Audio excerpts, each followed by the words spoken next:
নমস্কাৰ ND24 চাই থকাৰ বাবে আপোনাক ধন্যবাদ মই ৰাজদীপ বাইলুং বৰুৱা আজিৰ পৰ্যবেক্ষণলৈ আপোনাক স্বাগতম আজিৰ পৰ্যবেক্ষণত আমি এগৰাকী বিশেষ ব্যক্তিৰ সৈতে বিশেষ কিছু চৰ্চা কৰিব খুজিছো ব্যক্তিগৰাকী এই কাৰণে বিশেষ কাৰণ যি সময়ত আমি কেৱল ভাষণ দিবলৈ শিকিছো যি সময়ত আমি কেৱল স্লোগান দিবলৈ শিকিছো মই অত্যুক্তি কৰা নাই বোধ কৰো সেই সময়ত এই ব্যক্তিগৰাকীয়ে তেওঁ এক পৃথক প্ৰয়াস কৰিছে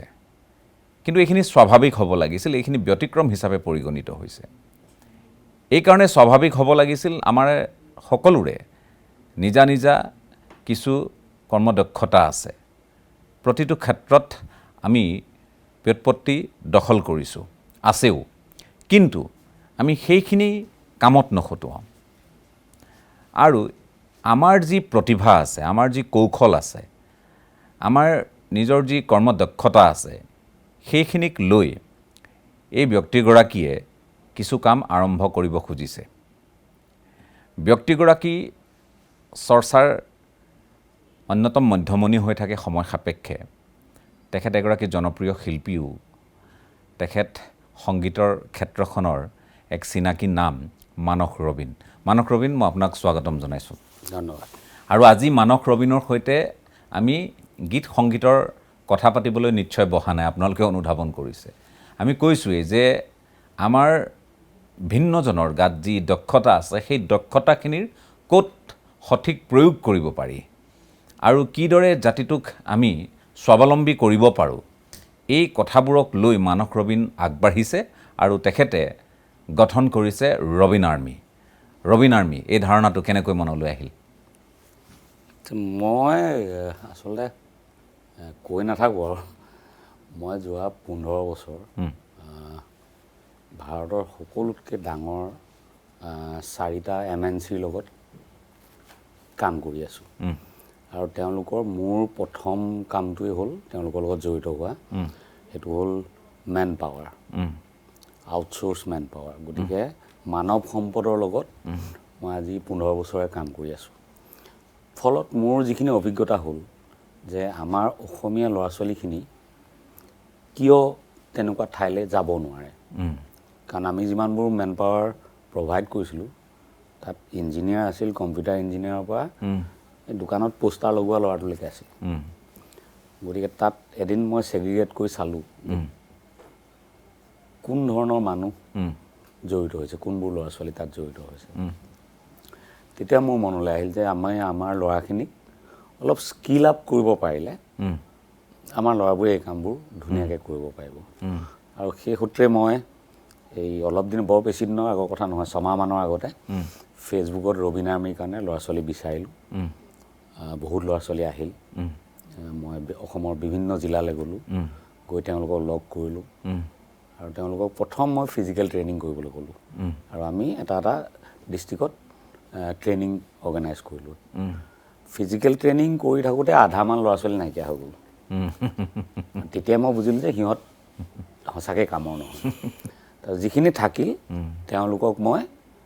বিভিন্ন কাৰিকৰী প্ৰতিষ্ঠানত নামভৰ্তি কৰাই দিলোঁ আৰু সম্পূৰ্ণ মোৰ নিজা খৰচত বিনামূলীয়াকৈ তেওঁলোকক নামভৰ্তি কৰাই তেওঁলোকক এটা শ্বৰ্ট টাৰ্ম মানে এই ইলেক্ট্ৰিচিয়ান বিউটিচিয়ান প্লাম্বাৰ এনেকুৱা ধৰণৰ যিবোৰ স্কিল এই আটাইবোৰ শিকিবলৈ লগাই দিলোঁ আৰু তেওঁলোক ইতিমধ্যে শিক্ষা গ্ৰহণ শেষ কৰিছে পৰীক্ষাও হৈ গৈছে এতিয়া তেওঁলোকক মই আমাৰ পুৰণা যিবোৰ স্কিল মেন পাৱাৰ আছিলে তেওঁলোকৰ লগত ক্লাব কৰি দিছোঁ ক্লাব কৰি এতিয়া চব কৰ্মক্ষেত্ৰত ওলাই গৈছে গতিকে ৰবিন আৰ্মিটো প্ৰথমতে তাৰমানে কি হয় আমাৰ ইয়াত দল সংগঠন সকলোৱে খুলি থাকে কাৰণে চবে ভাবিলে যে এটা সংগঠন খুলিছে আৰু তাকো নিজৰ নামত মানে ইমান পলিটিক্স আৰম্ভ কৰিব নেতৃত্ব ল'ব মইতো এইবোৰ সদায় পাই থাকোঁ গতিকে মই ইমান গুৰুত্ব নিদিওঁ কিন্তু কি হয় এই পৰিয়ালৰ মানুহবোৰে চাই থাকে নহয় কোনোবাই মোক গালি পাৰিলে বেয়া পায় বা মোক ভাল পোৱা মানুহ নিশ্চয় অৱধাৰিতভাৱে বেয়া পায় তো মোক চবে সুধি আছিল কিনো কৰিছা ইমান গালি পাৰিছে মানুহে মই সুধিছোঁ মইনো কি কৰা দেখিলা যে মই ইমান গালি খাবলগীয়া কিনো কৰিলোঁ মই কিবা এটা কৰিছোঁ আৰু মোৰ ইমান বছৰ অভিজ্ঞতাৰে কিবা এটা কৰিছোঁ গতিকে মানুহৰ সেই ধৈৰ্য শক্তিটোও লাগিব যে কিনো কৰিছে চাওঁচোন চিধাই আজিকালি ফেচবুকটোত হাতখন এনেই চলে কাৰণে লিখি দিয়ে আৰু ৰাইজে সেইটোৰ পৰা অকণমান বিৰত থাকিলে ভাল বা যা হওক আমি কৰিলোঁ এইটো এটা এপ গুগল প্লে ষ্ট'ৰত উপলব্ধ বা iOS মানে হেৰি আমাৰ হেৰিয়ত প্লে ষ্ট'ৰত উপলব্ধ এপ ষ্ট'ৰত উপলব্ধ গতিকে এতিয়া ডাউনলোডছ হৈছে আমাৰ প্ৰায় 10,000 ওচৰা-ওচৰি ডাউনলোড হ'ল আজি ময়ো কৰিলোঁ 3 তাৰিখৰ পৰা ছাৰ্ভিচ অন কৰিছোঁ আৰু মই খুব ভাল লাগে ক'বলৈ মানে মানুহৰ যিটো উৎসাহ মোৰ প্ৰথম দিনা 3 তাৰিখে লঞ্চ কৰিছোঁ সেইদিনা ৰাতিয়ে 2টা অৰ্ডাৰ আহিছে এজন ইলেক্ট্ৰিচিয়ান বিচাৰি আহিছে আৰু এজন প্লাম্বাৰ বিচাৰি আহিছে আৰু আমাৰ প্ৰথম কাষ্টমাৰ আছিলে ডক্টৰ বিশ্বজিৎ গগৈ তেওঁ মানে ইমান উৎসাহী হৈ উঠিছে যে মানে এনেকুৱা এটা কাম হোৱাৰ কাৰণে খুব ভাল পাইছে আমাৰ থলুৱা ল'ৰাখিনিক লৈ এনেকুৱা এটা পদক্ষেপ লোৱাৰ কাৰণে খুব ভাল পাইছে বাকী মই এইটো সম্পূৰ্ণ কাৰণ প্লেটফৰ্মৰ বস্তুটো কি এতিয়া ফিউচাৰিষ্টিক ভৱিষ্যত প্ৰজন্মই এনেকুৱা ধৰণে মানুহ বিচাৰিব এতিয়া আমাৰ গুৱাহাটীত পাৰ্ট টাইম ড্ৰাইভাৰ এই ছাৰ্ভিচটো খুব ভাল চলিছে আপোনাৰ গাৰ্ডেন মেকাৰ ছাৰ্ভিচটো খুব ভাল চলিছে প্লাম্বাৰ ইলেক্ট্ৰিচিয়ানটো চলি আছে আৰু গৰম দিন আহিলে হয়তো AC ইনষ্টলেশ্যনটো কাম বাঢ়িব ৰেফ্ৰিজাৰেটৰ বাঢ়িব এতিয়া গিজাৰৰ কাম চলিছে খুব আৰু কাম চলিছে গতিকে আমাৰ ল'ৰাখিনিক মই ৰিচেণ্টলি আকৌ আমি গোটেইখিনিক মানে লগাই মই সেই চেমচাং আৰু এই ভল্টাছ এই 2টা কোম্পানীৰ স্পেচিয়েল ইঞ্জিনিয়াৰ আহি তেওঁলোকক স্পেচিয়েল আকৌ ট্ৰেইনিং দিবহি যাতে তেওঁলোক গৰম দিনৰ কাৰণে সম্পূৰ্ণৰূপে সাজু হৈ উঠে AC ইনষ্টলেশ্যনৰ কাৰণে কাৰণ কেলৈ আমাৰ যিবোৰ টোল ফ্ৰী নাম্বাৰ থাকে সেইবোৰত যেতিয়া টেকনিচিয়ান এটা বিচৰা যায় তেওঁলোকে দিব নোৱাৰে যোৱা বছৰ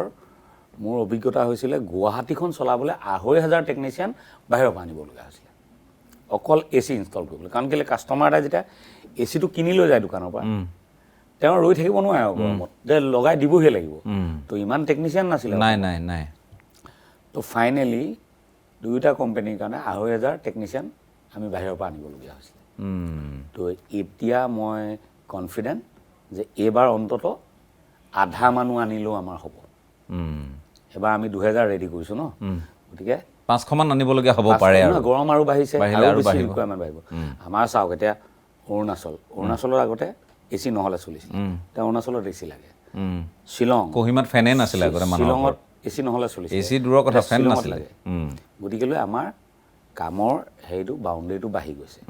আৰু গোটেইখিনি কাম নিয়ন্ত্ৰিত হয় আমাৰ গুৱাহাটীৰ পৰাই বেলেগ বেলেগ ঠাইত কৰিবগৈ লাগে গতিকে আমাৰ ল'ৰাবোৰ তেনেকৈ সিঁচৰতি কৰি মই লৈছোঁ বেলেগ বেলেগ ঠাইৰ পৰা ধেমাজিৰ আছে লখিমপুৰৰ আছে এই গহপুৰৰ আছে বিশ্বনাথৰ আছে শোণিতপুৰৰ আছে তিনিচুকীয়াৰ আছে কাকপথাৰৰ আছে ডুমডুমাৰ ল'ৰা আছে গতিকে যিফালেই আমাক মানুহ লাগে সেইফালে তেহেঁতি বাট পোনাই দিব পাৰিব আৰু ইয়াৰ মূল কথাটো হ'ল যে আমাৰ গাঁওবোৰ একেবাৰে খালী হৈ গৈছে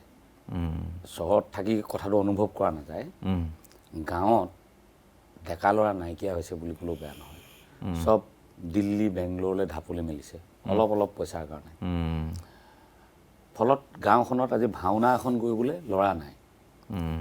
ৰাস এখন কৰিবলৈ ল'ৰা নাই হুঁচৰি এযোৱা কমপ্লিট হ'ব গাবলৈ এখন গাঁৱত নাই এছেম্বল কৰিব লগা হয় গতিকে আমাৰ গাঁওবোৰ জীয়াই নাথাকিব এনেকৈ হ'লে দ্বিতীয় কথাটো হ'ল কি আমাৰ ঘৰুৱা যিটো কৃষি মানে ব্যৱসায়িক ভিত্তিত খেতি কৰাৰ কথাটো কোৱা নাই দেই যিটো আমি খাবলৈ কৰোঁ আমাৰ অসমীয়া ঘৰ এখনত তাৰমানে অৰ্থনৈতিক ভেটিটো সদায় কৃষিৰ ওপৰত নিৰ্ভৰশীলে আছিল কিন্তু কৃষিটো আমাৰ এনেকুৱা ধৰণৰ আছিল ধৰক ছাগলী আছে 2জনী মুৰ্গী আছে 15-20 জনী আপোনাৰ হাঁহ আছে 15-20 জনী ঠিক তেনেকৈ আমাৰ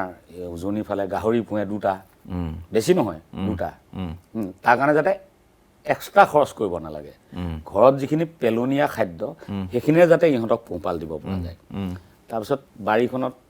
বেঙেনা আছে নেমু আছে পাণ আছে জালুক আছে তামোল আছে চব মানে বতৰৰ খেতি আছে বতৰৰ ফলবোৰো আছে ফল মূল আছে গতিকে সেনেকুৱা এখন ঘৰ হ'বলৈ হ'লে সেই মানুহজন পুৱা গধূলি অন্তত ঘৰত থাকিব লাগিব একেকেইটা পইচা কেৰেলাত ঘটিলে তাৰ কিন্তু বাৰীখন নাইকিয়া হৈ যাব আৰু গাঁওখন শুকাই যাব নাট ভাওনাটো নাইকিয়া একেবাৰে সেইকেইটা পইচা ডিব্ৰুগড় ল'ৰাটোৱে যদি ডিব্ৰুগড়তে থাকি ঘটে তেতিয়া কিন্তু তাৰ ঘৰখনো থাকিব, এই বাৰীখনো থাকিব। আৰু সেই বাৰীখন থাকিলে বাৰীখনে যিটো দিব হয় পিছফালৰ পৰা যিটো মানে ছাপোৰ্ট, যিটো বেকআপ বুলি কওঁ আমি। পিছফালৰ পৰা যিটো ছাপোৰ্ট দিব, তেতিয়া এই পইচাকেইটা তেওঁৰ কাৰণে বহুত বেছি পইচা হৈ উঠিব। এজন ইলেক্ট্ৰিচিয়ানে আজিৰ তাৰিখত মই ভাবোঁ গুৱাহাটীততো 60,000-ৰ পৰা 70,000 টকা ইনকাম কৰে। আমাৰ মফচলীয় ঠাইবোৰত মিনিমাম 30,000 টকা ইনকাম। এইটো সৰু পইচা নহয়। যদি ঘৰত ভাতমুঠি থাকে, বাৰীত শাক পাচলিকেইটা থাকে, আৰু বিকিবলৈ হাঁহ এযোৰ থাকে, কুকুৰা এযোৰ থাকে, কুকুৰা কণী কেইটামান থাকে, বছৰত 2টা গাহৰি বিকিলেও, গতিকে সেইখিনি যদি কৰি ৰাখিবও পাৰে, তেতিয়াহ'লে এই পইচাটো বহুত ডাঙৰ পইচা। আৰু আমাৰ গ্ৰাম্য অৰ্থনীতিটো তেতিয়াহে হ'ব। তেনেকৈয়েতো আমাৰ গ্ৰাম্য অৰ্থনীতিৰ ভেটিটো সবল হৈছিল, আছিল তেনেকুৱা। তেতিয়াৰ কথাটো আৰু এতিয়াৰ প্ৰেক্ষাপট বহুত বেলেগ। তেতিয়া কি আছিল, আপোনাৰ মোবাইলৰ বিল নাছিল, আপোনাৰ গেছৰ চিলিণ্ডাৰৰ পইচা নাছিল, আপোনাৰ বাইকৰ তেল নাছিল, টিভিৰ বিল নাছিল, হয়নে? আৰু ৰেকাৰিং যিটো দৰৱ আজিকালি, চুগাৰ, কাৰোবাৰ প্ৰেছাৰ, মাহেকীয়া হিচাপত কিনিবলগীয়া দৰৱ নাছিল, হয়নে? গতিকে এই যিখিনি কামৰ কাৰণে পইচা এটা লগা হ'ল, সেই পইচাটো আপোনাৰ সেই বাৰীখনে আপোনাক দিব নোৱাৰে। সেইকাৰণে ল'ৰাবোৰ অসম এৰি গুচি গৈছে। এতিয়া পইচাটো যদি অসমতে পায়, তেতিয়া বাৰীখনো থাকিব, তাৰ পইচাটো ডাঙৰ পইচা হৈ যাব। মই সেইটো ভাবোঁ, এইটো পুঁজি হ'ব আৰু সেইটো পুঁজি হ'ব। তাৰমানে আপুনি যিখিনি কথা কৈছে আমিও সেইখিনি অনুভৱ কৰোঁ। এতিয়া কৰ্মসূত্ৰে আমি ইয়াত গুৱাহাটীৰ বাসিন্দা হ'লোঁ, ইয়াত আমি ভিন্নজনক লগ পাওঁ। ইয়াত আপুনি গাঁৱত থাকিলে আপুনি কোনোবা এটাক চিঞৰ এটা মাৰিলে আগতে মানুহ হাঁহিছিল, আহি সহায়ো কৰিছিল, আপুনি দুপইচা দিলেও দিলে, নিদিলেও নাই, কোনোবাই চাহ এটোপা খায়ো গুচি গৈছিল। তেনেধৰণৰ আমি দেখি থৈছোঁ, আপুনিও পাই থৈছে সেই পৰিৱেশ। কিন্তু এতিয়া মানুহক আপুনি মানুহৰ পৰা কাম ল'ব আৰু আপুনি তাৰ বিনিময়ত টকা দিব, মানে টকা দিব, কাম ল'ব, সেইটোৱে মূল কথা। এতিয়া আমি দেখিছোঁ গুৱাহাটীতে আমি যদি কওঁ, আপুনি কোৱাৰ দৰে যদিও বা প্লাম্বাৰ লাগে, যদিও বা ইলেক্ট্ৰিচিয়ান লাগে, যদিও বা আপোনাৰ কাৰ্পেণ্টাৰ লাগে, সকলো ফালৰ পৰা আপোনাৰ ঘৰখনত যেতিয়াই মানুহৰ প্ৰয়োজন হয়, এতিয়াও আপুনি দেখিব প্ৰচলিত যিকেইটা এপ ব্যৱস্থাৰ জৰিয়তে বা ছাৰ্ভিচ যিকেইটা আছে, আজি কেইবাটাও এনেধৰণৰ প্ৰতিষ্ঠান আছে, এপৰ জৰিয়তে হয়, আৰ্বান কোম্পানীৰ পৰা আৰম্ভ কৰি ভিন্ন চব বাহিৰৰ মানুহ। মই সেইটোৱে আপোনাক ক'বলৈ চব বাহিৰৰ মানুহ, অসমৰ মানুহ নাই তাত। নাই, মই কৈছোঁ ন, আপোনাক লিখি দিম মই। গৰিষ্ঠ সংখ্যক বাহিৰৰ। বাধ্য, মই কৈছোঁ ন, মই বেক এণ্ড ছাৰ্ভিচ চলাম। যোৱা বছৰ মই নিজে 2,500 টেকনিচিয়ান হায়াৰ কৰি আনিব লগা হৈছে। তেতিয়াহ'লে আমি মিজোৰামত ছ'লাৰ প্ৰজেক্ট কৰি আছিলোঁ। ছ'লাৰ প্ৰজেক্ট কৰোঁতে আমাৰ ইয়াত ছ'লাৰ কাম জনা টেকনিচিয়ান নাই। তো মই ফাইনেলি ৰাজস্থানৰ পৰা আনিবলগীয়া হৈছিলে। কিন্তু মই ৰাজস্থানৰ পৰা আনিয়ে মই এটা কাম কৰিলোঁ। তেতিয়া আমাৰ কাকপথাৰৰ পৰা মই 20 জন ল'ৰা উঠালোঁ, তাহাঁতক লগত পঠিয়াই দিলোঁ। মইতো জানো যে এইটো ৰকেট ছায়েন্স নহয়, একদম সাধাৰণ কাম, লগত থাকিলে শিকি যাবি। তাহাঁতক মই ভিডিঅ' কৰিবলৈ গ'লোঁ, ভিডিঅ' কৰে, কাম চাই সহায় কৰি দিয়ে, ডঙা মেলা কৰি দিয়ে, এনেকৈ থাকিলে। তাৰপিছত ছট পূজা নে কিবা তেওঁলোক গুচি গ'লগৈ। গুচি যোৱাৰ পিছত আমাৰ কাম বন্ধ হৈ গ'ল। মই ক'লোঁ যে নহয়, তহঁতি পাৰিবি নে নোৱাৰ ক, মই বস্তু পঠাই দিম, কিন্তু তহঁতি 2টা ছাইড কৰি মোক উলিয়াই দিয়ে গোটেইকেইটাই। মোৰ খৰচ বেছি হ'ব ইহঁতৰ লগত, কাৰণ যিটো কাম 4টা মানুহে হয়, মই 10টা পঠিয়াম, খৰচ বেছি হওক, তহঁতি পাৰিবি নে নহয়? সিহঁতি ক'লে বোলে পাৰিম দাদা। যা, তাৰপিছত গ'লোঁ, পঠালোঁ, ধুনীয়াকৈ কৰি দিলে। তাৰপিছত সেই টীমটো মই এতিয়া মিজোৰাম পঠাই দিছোঁ। আইজলত আমাৰ ল'ৰাই গৈ কাম কৰি আছে সুন্দৰভাৱে, স্কিল আপ হৈ গ'ল। তেহেঁতি লগত থাকিয়ে শিকি সেই কামটো জনা হৈ গ'ল। গতিকে সেই কথা যে, কিন্তু আপুনি এটা বৰ ডাঙৰ কথা ক'লে। মোৰ তেনে এক সময়ত মানে এই কথাখিনি কৈ থাকোঁতে মোৰ মনলৈ আহিছিল ধোদসকলৰ কথা। আমি নামৰূপৰ জয়পুৰৰ পৰা আমি কমাৰ গাঁৱলৈ, গোলাঘাটলৈ আমি এছোৱা পথ আছে আমাৰ, ধোদৰ আলি। এইটো গদাধৰ সিংহৰ দিনত ধোদসকলক নি নিৰ্মাণ কৰোৱাইছিল বুলি কয়। মস্ত এলেহুৱা আছিল তেওঁলোক। এতিয়াও মানে আমাৰ মানে অপ্ৰিয় হ'লেও মই আপোনাক সুধিব খুজিছোঁ, এতিয়াও আমাৰ সেই ধোদৰ সংখ্যা কমা নাই। তাৰমানে ধোদৰ বংশটোতো থাকিব ন। মই ক'লোঁ নহয়, আমি ফিজিকেল ট্ৰেইনিংটো সেইকাৰণে দি আছিলোঁ। আধা মানুহ তেতিয়াই নাইকিয়া হৈ গ'ল ন। সেইখিনি কি, সেইখিনি ধোদৰে বংশ হ'ব লাগিব। গতিকে ধোদখিনিক ৰখা নাই মই, বা আধা ধোদখিনিক মই হেৰি বনাইছোঁ আৰু গম পাইছোঁ আমি মানে বৰ সাংঘাতিক অকামিলা হৈ পৰিলোঁ আপুনি সেইটো অনুভৱ কৰে এনে নহয় আমাৰ কৰ্মদক্ষতা নাই এনে ধৰণৰ নহয় যে আমাৰ সৃষ্টিশীলতা নাই নীটটো যেতিয়ালৈকে অন্তৰৰ পৰা অনুভৱ নকৰিব তেতিয়ালৈকে সেইটো থাকিব এক দ্বিতীয় কথা হ'ল বায়'লজিকেলি বা আমাৰ গোটেই পৰিৱেশ তন্ত্ৰটোৱে অসমীয়া মানুহক বহুত বেছি কাম কৰিবলৈ উৎসাহ নোযোগায় এইটো এটা অপ্ৰিয় হ'লেও সত্য জলবায়ু ইয়াৰ এটা কাৰণ যেনেকৈ মেঘালয় অৰুণাচলৰ বিভিন্ন ট্ৰাইব বহুত বেছি কাম নকৰে আমাৰ ধৰক আমাৰ মানুহে এই তিনিমহীয়া খেতিটো কৰিয়ে খেতি শেষ হ'ল বুলি যিটো জিৰণি লয় নহয় পৃথিৱীৰ কোনো মানুহে নলয় একদম লাং খাই পৰে সেইটো উৎসৱ হয় সেইটোতো নাঙল ধোৱা পিঠা খেতিটো শেষ হ'ল বুলি একদম লাং খাই পৰে হয় গতিকে মই মোৰ লগত কিছুমান ল'ৰাক কেতিয়াবা লৈ ফুৰোঁ এসপ্তাহৰ কাৰণে তাহাঁতক মই বুজাওঁ যে মই কিমান কাম কৰোঁ চা ৰাতিপুৱা 6টা বজাৰ পৰা মোৰ 3টা অফিচ মই 6টা বজাৰ পৰা কাম শেষ হয় আৰম্ভ হয় আৰু ৰাতি 10টালৈকে মোৰ কাম চলে মোৰ কিছুমান অফিচৰ এমপ্লয়ী 6টাত গুচি যায় কিন্তু মোৰ কাম চলি থাকে মোৰ কাম শেষ নহয় তাৰ মাজত আকৌ মই মানস ৰবীন হৈও থাকিব লাগে গানো গাব লাগে সংগীত এইখিনি বেলেগ হয় সেইটোতো আছে দেউতা মোৰ লগত আছে দেউতাৰ বিভিন্ন অভাৱ অভিযোগ থাকে দেউতাক চম্ভালিব লাগে 2টা ল'ৰা ছোৱালী শ্ৰীমতী ভণ্টি মোৰ এটা নিজৰ এটা বিবাহিত মানুহ হিচাপে যিখিনি দায়িত্ব কিন্তু আছেই তাৰ উপৰি মোৰ ইমানখিনি এমপ্লয়ী কোনোবা অৰুণাচলত আছে কোনোবা মিজোৰামত আছে অভাৱ অভিযোগ সমস্যা এইবোৰ আছে মণিপুৰত আছে চব তাৰপৰা 3টা বেলেগ বেলেগ ছেকশ্যন তেতিয়া মোৰ লগত 2টামান থাকি আমাৰ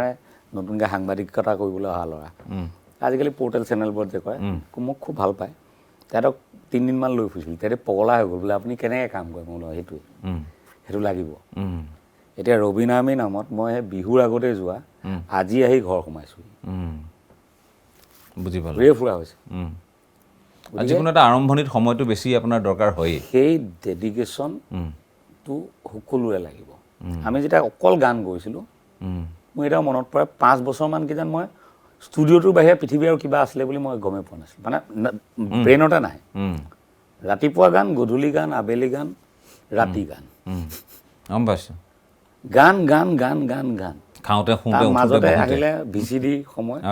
দিনে ৰাতি অকল shooting shooting shooting shooting shooting তাৰ বাহিৰে মই ক'তো শ্বিফ্ট কৰা নাই গতিকে সেই ডেডিকেশ্যনটো থাকিলে চবেই কিবা নহয় কিবা কৰিব পাৰিব আৰু অসমখনত কৰি খাবলগীয়া হেৰিয়ৰ অভাৱ হোৱা নাই এতিয়াও অসমীয়া মানুহৰ দেই অভাৱ হ'লেতো আমি বুজি পাম অভাৱ হোৱা নাই কাৰণ কেলৈ মই গোটেইবোৰ কৰ্মক্ষেত্ৰত জড়িত হৈ আছোঁ সেইকাৰণে মই বুজি পাওঁ যে আমাৰ কাৰণে কিমান ডাঙৰ ভেকুৱাম এটা খালী হৈ আছে মানে চবত এতিয়া নতুনকৈ ছেমি কণ্ডাক্টৰ আহিছে আপুনি ভাবকচোন ছেমি কণ্ডাক্টৰত কিমান ল'ৰা ছোৱালী লাগিব 20-25 হাজাৰ ল'ৰা ছোৱালী লাগিব কিন্তু আমাৰ ল'ৰা ছোৱালী সাজু হৈ উঠিছেনে তাৰ কাৰণে আগ্ৰহ প্ৰকাশ কৰিছেনে যে ইয়াত কি ধৰণৰ কাম হ'ব আমি কি শিক্ষিত হ'ব লাগিব লাষ্টত গৈ বহিৰাজ্যৰ ল'ৰাই তেতিয়া আমি ক'ম আমি ধৰ্ণা দিম ইনকলাব জিন্দাবাদ কৰিম বহিৰাগত সহ্য নকৰিম বুলি কওঁ মাইক্ৰ'চিপছ বা ছেমি কণ্ডাক্টৰ ইণ্ডাষ্ট্ৰীত কেনেকুৱা ধৰণৰ স্কিল লাগিব ইয়াৰ কাৰণে কি কিমান দৰমহা হ'ব গতিকে চৰকাৰৰ ফালৰ পৰা অলপ অলপ কিবা কৰা হৈছে কিন্তু চৰকাৰী তন্ত্ৰটোত কিছুমান অসুবিধা আছে মানে এইটো অপ্ৰিয় হ'লেও সত্য তেওঁলোকে কৰোঁ বুলিও কিছুমান কাম কৰিব নোৱাৰে আজি ধৰক 20 জন ল'ৰাক চিলেক্ট কৰি পঠাই দিব লাগে বেংগলোৰত ট্ৰেইনিং ল'বলৈ বিধায়ক এজনে চিলেক্ট কৰোঁ বুলিলে কৰিব নোৱাৰে তেওঁ আকৌ কোনোবা পঞ্চায়তৰ কোনোবাই ক'ব যে আমাৰ আমুকক পঠাওক তামুক আল্টিমেটলি কেতিয়াবা যোগ্যসকল বঞ্চিত হৈ যায় কিছুমান অযোগ্য মানুহ তাত সোমাই যায় ফলত কি হয় তেওঁলোক স্কিল আপ হৈ অহাৰ পিছতো কামটো নকৰে কিন্তু আমাৰ যিমানবোৰ স্কিলৰ কাম কৰিলে যে ল'ৰা ছোৱালীবোৰক যে পঠালে প্ৰথমতে চাকৰি পাব বুলি চবেই একদম জবৰদস্তি নামটো ভৰাই দিলে ট্ৰেইনিঙো কৰিলে স্কিল আপ হৈ কিন্তু কোনো স্কিলৰ কাম কৰিবলৈ নগ'ল যাক দৰকাৰ তাকহে স্কিলটো দিব লাগে যি কৰিব এতিয়া হায়াৰ ছেকেণ্ডেৰী পাছ ল'ৰা এটাই নকৰে মোক লাগে মেট্ৰিক ফেইল ল'ৰা কাৰণ তাৰ অন্য লাইনত একো কামেই নাই সি নিজে জানে গতিকে এইটো শিকাই দিছোঁ সি বিৰাট ভাল পাইছে সি কৰিব গতিকে কৰিব কোনে সেই মানুহটো ফাইণ্ড আউট কৰিব পাৰিলে মই ভাবিছোঁ এই সমস্যাটো সমাধান হ'ব চৰকাৰী ব্যৱস্থা এটাত যেনেকৈ পিয়নৰ পৰা প্ৰিন্সিপাল ছেক্ৰেটাৰী চিফ ছেক্ৰেটাৰীলৈকে আমাক মানুহৰ প্ৰয়োজন হয় মানে আমি বাৰম্বাৰ কওঁ যে বহুকেইখন ৰাজ্য আছে নিজৰ মানুহৰেই ভৰপূৰ মোটামুটি গোটেই মানে ছিষ্টেমটো কিন্তু কথাটো হ'ল আমাৰ ইয়াত অসুবিধা আছে আৰু তাৰ কাৰণে আমিও কম বেছি পৰিমাণে নহয় বেছি পৰিমাণে আমি নিজেও দায়ী বহু ক্ষেত্ৰত আপুনি যিখিনি কথা কৈছে মই সেইটো উপলব্ধিও কৰোঁ এতিয়া কথাটো হ'ল আমি এতিয়া দেখিছোঁ যে আপুনি যিকেইটা সেৱা আগবঢ়াব খুজিছে যিকেইটা ছাৰ্ভিচ আগবঢ়াব খুজিছে তাত আপুনি কৈছে গাড়ী চালক দিনটোলৈ ঘণ্টা হিচাপত আপুনি সেই ব্যৱস্থাটো সেইটো এটা বৰ গুৱাহাটীৰ দৰে মহানগৰীটো এটা বৰ ডাঙৰ অভাৱ সেইটো এটা আমাৰ খালী হৈ পৰি আছে কাৰণ যি আছে তেওঁলোকে কি কৰে ওলা উবেৰ তেনেধৰণে চলি আছে মানে নিজৰ গাড়ী লৈ ছাৰ্ভিচ দিয়ে ন এতিয়া আমাৰ ছাৰ্ভিচটো অকল ড্ৰাইভাৰ তাৰ নিজৰ গাড়ী নাই চলাবগৈ আৰু বহুত হয় যেনেকৈ ধৰক এতিয়া লখিমপুৰৰ পৰা এজন মানুহ আহিছে নিজৰ ধুনীয়া দামী গাড়ী এখন আছে নিজে চলাই আহিবলৈ মন যায় আহি গ'ল গুৱাহাটীলৈ কিন্তু গুৱাহাটীত যিটো জাম পায় নহয় পিছদিনাখনৰ পৰা তেওঁ গাড়ী চলাবলৈ মন নোযোৱা গাড়ীখন থৈ দিয়ে তেওঁক এজন ড্ৰাইভাৰ লগত লাগে ড্ৰাইভাৰ এজন হ'লে নিজৰ গাড়ীখনতে ধুনীয়াকৈ তেওঁ ঘূৰি ফুৰিব চ' আমি সেইটো দিছোঁ আৰু বহুত এতিয়া মানুহৰ বয়স হৈছে আজিকালি ল'ৰা ছোৱালীবোৰ বাহিৰত থাকে দিল্লী বেংগলোৰত থাকে দেউতাকজনে টাউনখনতে ঠিকেই চলি থাকে হঠাৎ যেনিবা দূৰণি বিয়া এখন খাবলগীয়া হ'ল ড্ৰাইভাৰ এজন দৰকাৰ হৈ গ'ল কাৰোবাৰ লগুণদনি এখন খাবলৈ যাবলগীয়া হ'ল ড্ৰাইভাৰ এজন দৰকাৰ হৈ গ'ল গতিকে সেই বয়সস্থ মানুহখিনিক ড্ৰাইভাৰ ছাপোৰ্টটো খুব লাগে কাৰণ কেলৈ ৰেগুলাৰলি এজন ড্ৰাইভাৰ পুহিব পৰাকৈ সবল নহয় এতিয়া আৰ্থিকভাৱে এদিন দুদিন ঠিক আছে মাহটো 3-4 দিনৰ কাৰণে ল'লে য'ত যাবলগীয়া হয় তেতিয়া ল'ব আদাৰৱাইজ নলয় ঠিক তেনেকৈ আমি নাৰ্ছিং ছাৰ্ভিচ কৰিছোঁ আজিকালি আৰু এইটোত এই ড্ৰাইভাৰসকলৰো ক্ষতি নাই তেওঁলোকৰ ভাল ইনকম খুব ভাল ঠিক তেনেকৈ নাৰ্ছিং ছাৰ্ভিচ আছে বহুত মানুহৰ ঘৰত দৰকাৰ কোনোবাই ইনচুলিনটো ল'বলৈ দিগদাৰ পায় দি আহিব ইমান নাৰ্ছ পঢ়ি থকা ছোৱালী এনেই পঢ়ি আছে কাৰোবাৰ প্ৰেছাৰ চেক কৰিব লাগে চুগাৰ চেক কৰিব লাগে ৰেগুলাৰ ক'ৰবাত ইনজেকশ্যন দিব লাগে চেলাইন লগাব লাগে গতিকে সেইখিনি আমি প্ৰভাইড কৰিছোঁ আৰু এটা খুব ইন'ভেটিভ কৰিছোঁ সেইটো হ'ল যে medical support system medical support ছিষ্টেমটো এনেকুৱা সাধাৰণতে অসমীয়া ঘৰখনত এই পুৰুষজনে মূল দায়িত্বত থাকে বাহিৰৰ দায়িত্বখিনি আৰু মহিলাগৰাকীয়ে ঘৰ চম্ভালে বেছিভাগ যেতিয়া হঠাৎ মোৰ মানুহজন অসুস্থ হৈ যায় মহিলাগৰাকী একদম ধোঁৱা কোৱা দেখে কি কৰিম ক'লৈ নিম পৰিয়াল ওচৰত থাকিলেতো অকণমান সকাহ এটা পোৱা যায় কিন্তু বেছিভাগৰে আজিকালি পৰিয়ালবোৰ বৰ দূৰে দূৰে থাকে মধ্যবিত্ত অসমীয়া সমাজখনৰ কথা কৈছোঁ তেতিয়া তেওঁলোকক এই সেৱাটোৱে বহুত এইটো কেনেধৰণৰ ছাৰ্ভিচ হ'ব এইটো তেওঁলোকে ছাৰ্ভিচটো বুক কৰাৰ লগে লগে আমাৰ মানুহ গ'ল ফোনত কথা পাতিলে যে কি হৈছে ক'লে যে এনেকৈ বোলে যেনেকৈ 108ৰ সেৱা তেনেকুৱা ধৰণৰ যদি এম্বুলেঞ্চ লাগে এম্বুলেঞ্চ লৈ গ'ল আনি আমাৰ মানুহজন যথেষ্ট অভিজ্ঞ হ'ব আৰু তেওঁ অত্যন্ত সহৃদয়তাৰে যে কোন হস্পিটেললৈ লৈ গ'লে ভাল হ'ব এইখিনি সময়ত তৎমুহূৰ্তত ডক্টৰ পোৱা যাব তেওঁ ফোনে যোগাযোগ কৰি মেলি ভৰাই দিয়ালৈকে আৰু আমি জানো যে এনেকুৱা ইমাৰ্জেঞ্চি কথাত মানে বা ডাঙৰ অসুখত এই চৰকাৰী হস্পিটেলত চবতকৈ ভাল ট্ৰিটমেণ্টটো হয় ভাল ডক্টৰকেইজন তাত থাকে আচলতে নাৰ্ছিং হোমবোৰত কি হয় থাকিবলৈ মেলিবলৈ সুবিধা আপোনাক মেনেজমেণ্টটো আপুনি ভাল পাব কিন্তু চিকিৎসাটো ভাল পায় আচলতে চৰকাৰী হস্পিটেলত কিন্তু কি হয় মানুহ যিহেতু নাযায় ছিষ্টেমটোৰ বিষয়ে নাজানে ক'ত টিকেট ল'ব লাগিব ক'ত দেখুৱাবগৈ লাগিব এই কথাবোৰ যে নাজানে আমাৰ পুৰা ডেডিকেটেড জনা ল'ৰা তেহেঁতি একদম লৈ যাব একেবাৰে ডাক্তৰৰ ওচৰত পহুচাই দিবগৈ দেখুৱাবৰ লগে লগে ভিৰ ফালি আৰু দেখুৱাই মেলি তেওঁক যদি ৰোগী ৰখীয়াও দৰকাৰ হয় আমাৰ ৰোগী ৰখীয়াও থাকিব গতিকে এই আটাইখিনি সুবিধা দিয়া হ'ব এইটো এটা খুব নতুন ছাৰ্ভিচ ঠিক তেনেকৈ আৰু এটা আৰম্ভ কৰিছোঁ সেইটো হ'ল গাৰ্ডেনাৰ সন্মুখত মাটি আছে টকা পইচা আছে সময় নাই তো আমাৰ ল'ৰাই গৈ ধুনীয়াকৈ টাবত ফুল চুল লগাই পানী চানী দি ড্ৰিপ ৱাটাৰিং কৰি থৈ আহিব আপুনি 5 দিন 6 দিনলৈ বাহিৰলৈ গ'লেও আকৌ পানী দিব নালাগে মানে আপোনাৰ ফুলে পানী পাই থাকিব এনেকুৱা ব্যৱস্থা কৰি দিয়ালৈকে আছে ঠিক তেনেকৈ কিটচেন গাৰ্ডেন মেকাৰ বহুতৰ চাটখন পৰি আছে এনেই মন যায় ন বিলাহী এটা ছিঙি পুৰি খাওঁ আজি বেঙেনা এটা পুৰি খাওঁ পিঁয়াজৰ পাত কেইখিলামান ছিঙি খাওঁ ধনিয়া মুঠি আনো গতিকে সেইটো আমি নতুনকৈ কৰিবলৈ লৈছোঁ আপোনাৰ ছাদত ধুনীয়াকৈ আমাৰ কিটচেন গাৰ্ডেন মেকাৰ গৈ কিটচেন গাৰ্ডেন কৰি থাকিব বা কাৰোবাৰ যদি পাছফালে খালী মাটি আছে তাতো কৰি আহিব পাৰে মানে মই যিটো বুজি পাইছোঁ সামগ্ৰিকভাৱে আপুনি সকলো ধৰণৰ সেৱা যিবোৰৰ প্ৰয়োজন অঞ্চল বিশেষকৈ মফচলীয় চহৰ মহানগৰ চবতে সকলোতে প্ৰয়োজন হয় আপুনি সেইখিনি কৰিব খুজিছে ৰবিন আৰ্মিৰ জৰিয়তে এইটো এটা বৰ সুন্দৰ প্ৰচেষ্টা মই এই প্ৰচেষ্টাটোৰ লগতে ইয়াৰ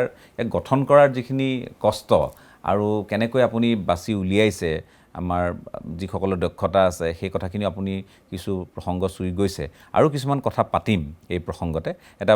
বিৰতিৰ যিহেতু সময় হৈছে প্ৰথম বিৰতিটো লৈ লৈছোঁ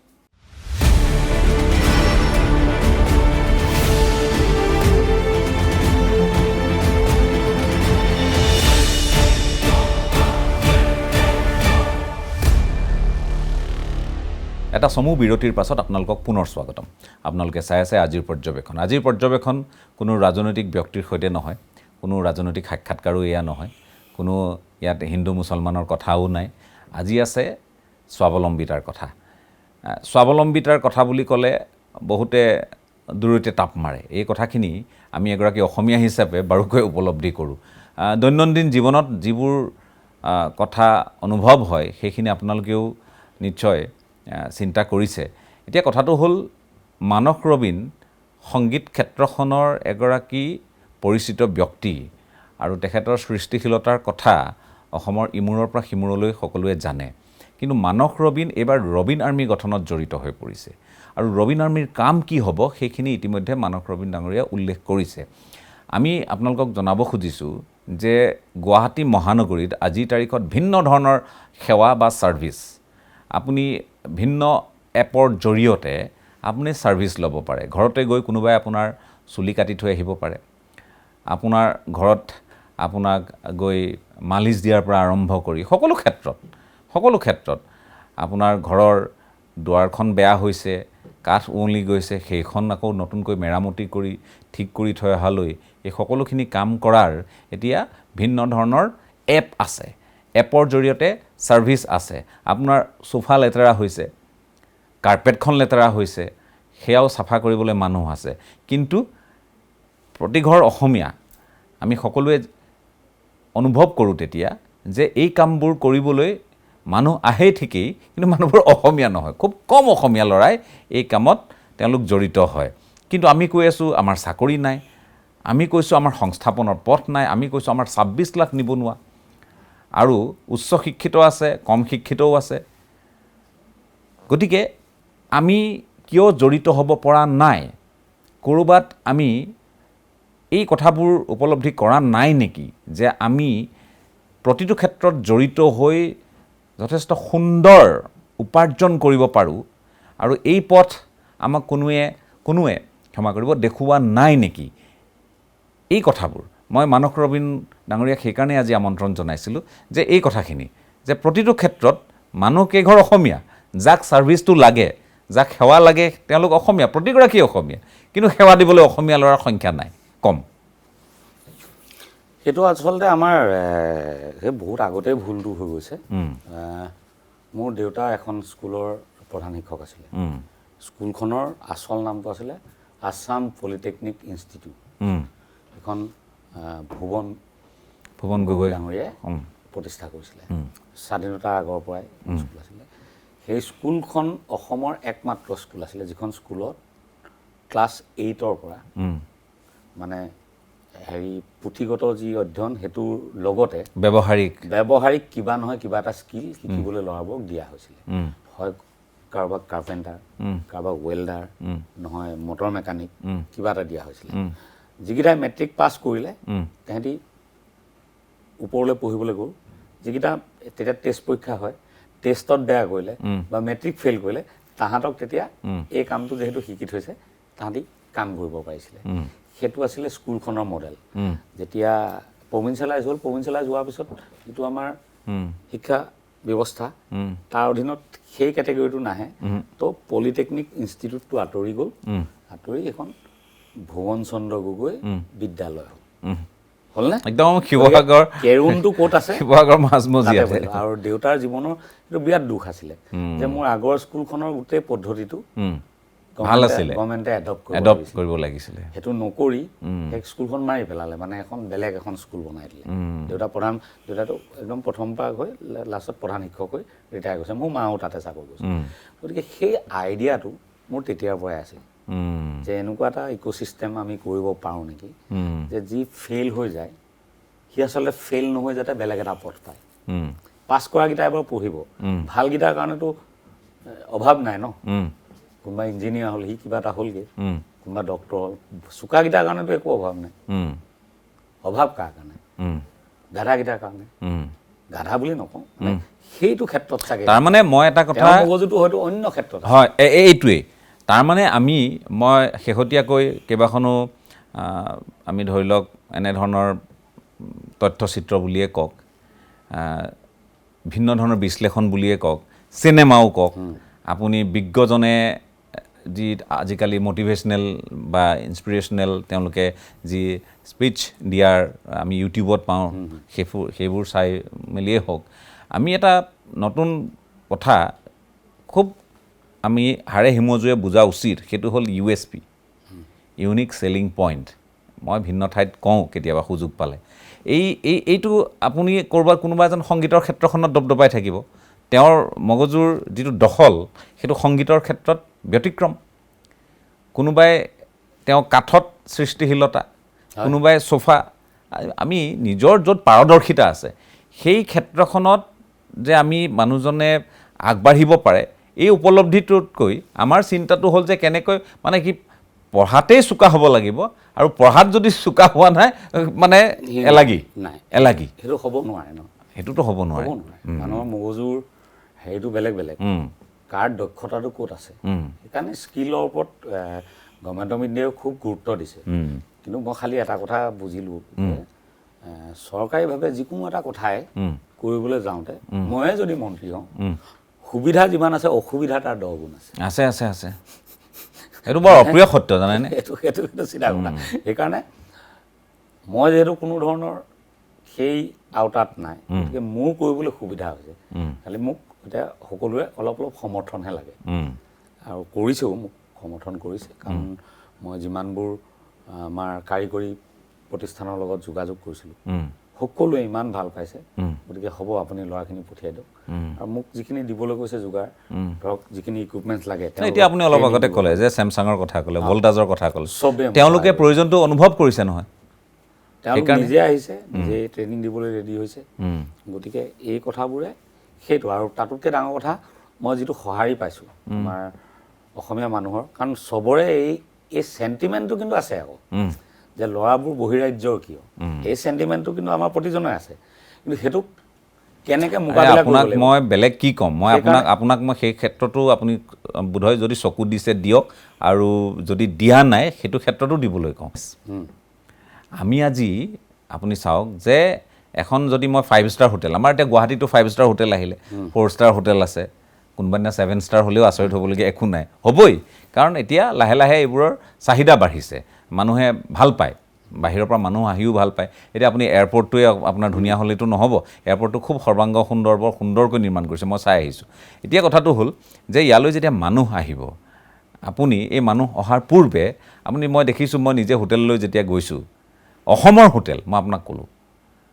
অসমীয়া বুজি নাপায় আপোনাক ৱেটাৰ ছাৰ্ভিচ দিবলৈ অহা অসমীয়া বুজি নাপায় মই তাৰপাছত সুধিলোঁ যে কিয় কৈছে আমাৰ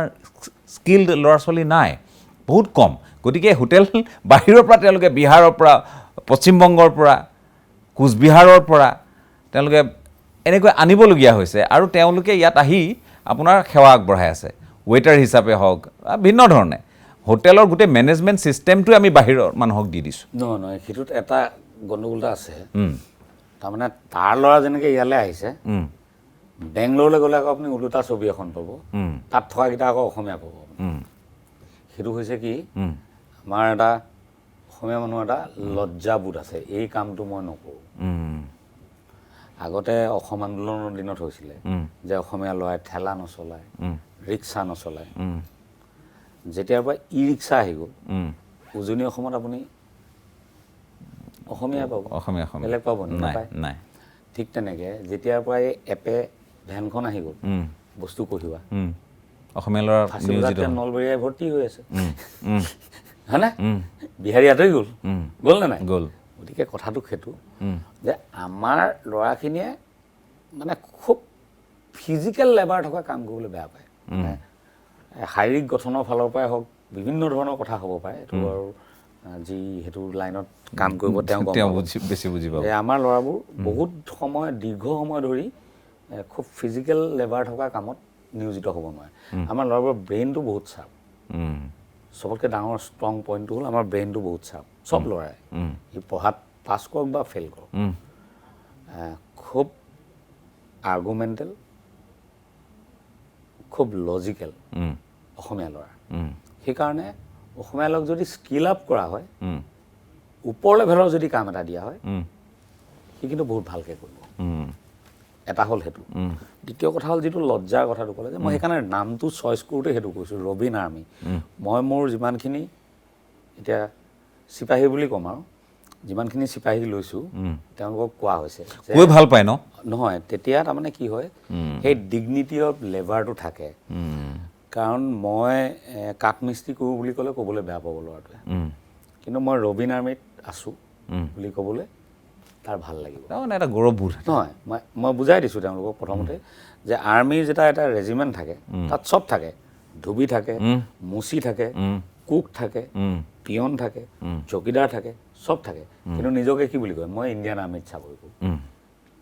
সেইটো প্ৰাইড, সেইটো গৌৰৱ। সেই গৌৰৱটো মোৰ ল'ৰাখিনিক যদি মই দিব পাৰোঁ, মই নাজানো, মই ভাবোঁ তেওঁলোকে সেই লজ্জাটো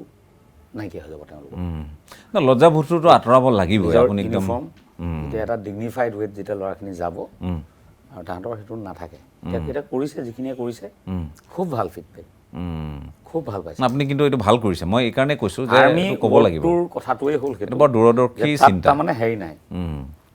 তাত পৰিচয়টো বহুত কেইটা ছেগমেণ্ট থাকে নহয়, আৰ্মি হিচাপে হ'ব। হয়, তাতে ৰান্ধনিৰ পৰা আৰম্ভ কৰি আপোনাৰ বুট পলিচৰ পৰা আৰম্ভ কৰি, নহয়নে? তাত সকলো থাকে নহয়, তাত মুচি থাকে,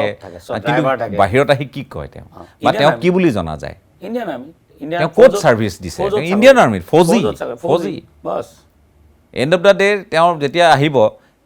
মানে কেতিয়াবা পৰিস্থিতি সাপেক্ষে বন্দুকটোতো প্ৰথমেই এইটোৱে মূল, শত্ৰুৰ বিৰুদ্ধে যুঁজা, কিন্তু শত্ৰুৰ বিৰুদ্ধে যুঁজিবলৈ যাওঁতে জীৱনটোত যুঁজিবলৈ নাপায়। এইখিনি ডাঙৰ কাম। কিন্তু এই এই প্ৰাইডটো, এইটো যে আপুনি গৌৰৱবোধটো, লজ্জাবোধটো গৌৰৱবোধলৈ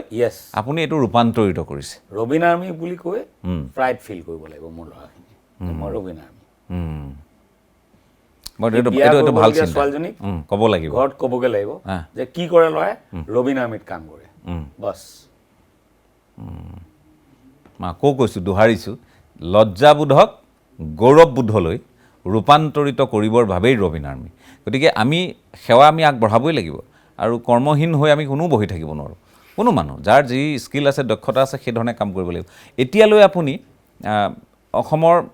কিমান জিলাক আপুনি সামৰি লৈছে, বা ক'ত ক'ত এই সেৱাটো উপলব্ধ হৈছে? সেৱা উপলব্ধ হৈছে এতিয়া তিনিচুকীয়া, ডিব্ৰুগড়, শিৱসাগৰ, যোৰহাট, গোলাঘাট, নগাঁও আৰু গুৱাহাটী।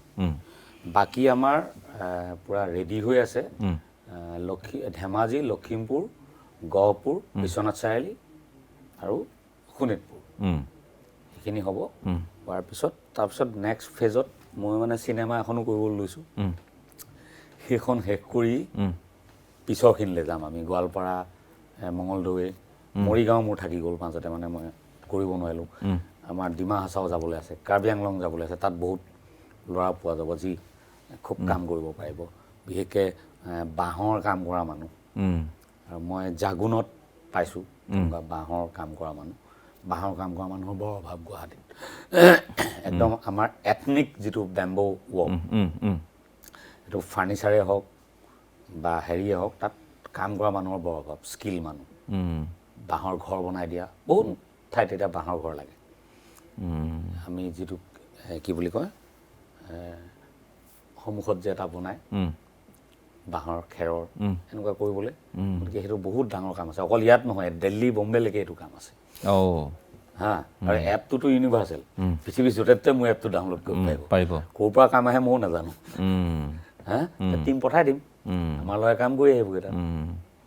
ঠিক এতিয়া আপুনি সদ্যহতে আপুনি কৈছে যে এইকেইখন জিলাক আপুনি সামৰি লৈছে এতিয়া আৰ্মি কিমান হৈছে সেইটো কওক মোৰ নিজাকে ট্ৰেইন আপ কৰা 2000 আৰু আগৰ এক্সিষ্টিং আমাৰ 3000 মান লৈছোঁ এতিয়ালৈকে 5000 হৈছে গতিকে মই কেপ্টেইন ৰেংক ল'ব পৰাও হোৱা নাই আপুনি কেপ্টেইন ৰেংক ল'ব পৰা হোৱা নাই 1 লাখ হ'লে মই CNC হ'ম নাই এতিয়া মই মানে এইকাৰণে আপোনাক ক'লোঁ কথাখিনি একেবাৰে চালুকীয়া কিন্তু চালুকীয়া হ'লেতো আৰু ইয়াৰ লগে লগে চাওক আপুনি সামাজিক মাধ্যমৰ জৰিয়তে হওক বা আপুনি ভিন্ন ঠাইৰ সভা সমিতি কিন্তু ময়ো 2-3 ঠাইত মইতো আপুনি মোক আমন্ত্ৰণ জনাইছিলে মই যাব নোৱাৰিলোঁ কিন্তু মই গম পালোঁ যে আপুনি কি কৰি আছে আৰু মই সেইদিনা 2খনমান সভা সমিতিত আপোনাৰ কথা মই উল্লেখ কৰিছোঁ যে এইখিনি ইমান ভাল মানে সাধুবাদ দিবলগীয়া কাম হৈছে গতিকে ইয়াৰ প্ৰচাৰটো হ'ব লাগিব ব্যাপক আৰু মই সেইকাৰণে কৈছোঁ যে মানস ৰবীনৰ কাষত থিয় হৈ ব্যক্তিগতভাৱে আমি সহায় কৰিব পাৰোঁ নে নোৱাৰোঁ ডাঙৰ কথা নহয় কিন্তু মোৰ মাধ্যমটো হ'ল টেলিভিশ্যন মোৰ মাধ্যমৰ জৰিয়তে বা আমাৰ এই মাধ্যমটোৰ জৰিয়তে আমি অন্ততঃ যদি 10জন লোককো জনাব পাৰোঁ যে মানস ৰবীনে কিবা এটা কৰি আছে ধন্যবাদ সেইটো এটা বৰ ডাঙৰ কথা হ'ব ডাঙৰ মতাৰ কাৰণে ভাল পাইছোঁ হয় মই আৰু আপোনাৰ সৈতে কথা পাতিম আৰু এই বিষয়লৈ আমি সোমাম আৰু এটা বিৰতিৰ সময় হৈছে বিৰতিটো লৈ লৈছোঁ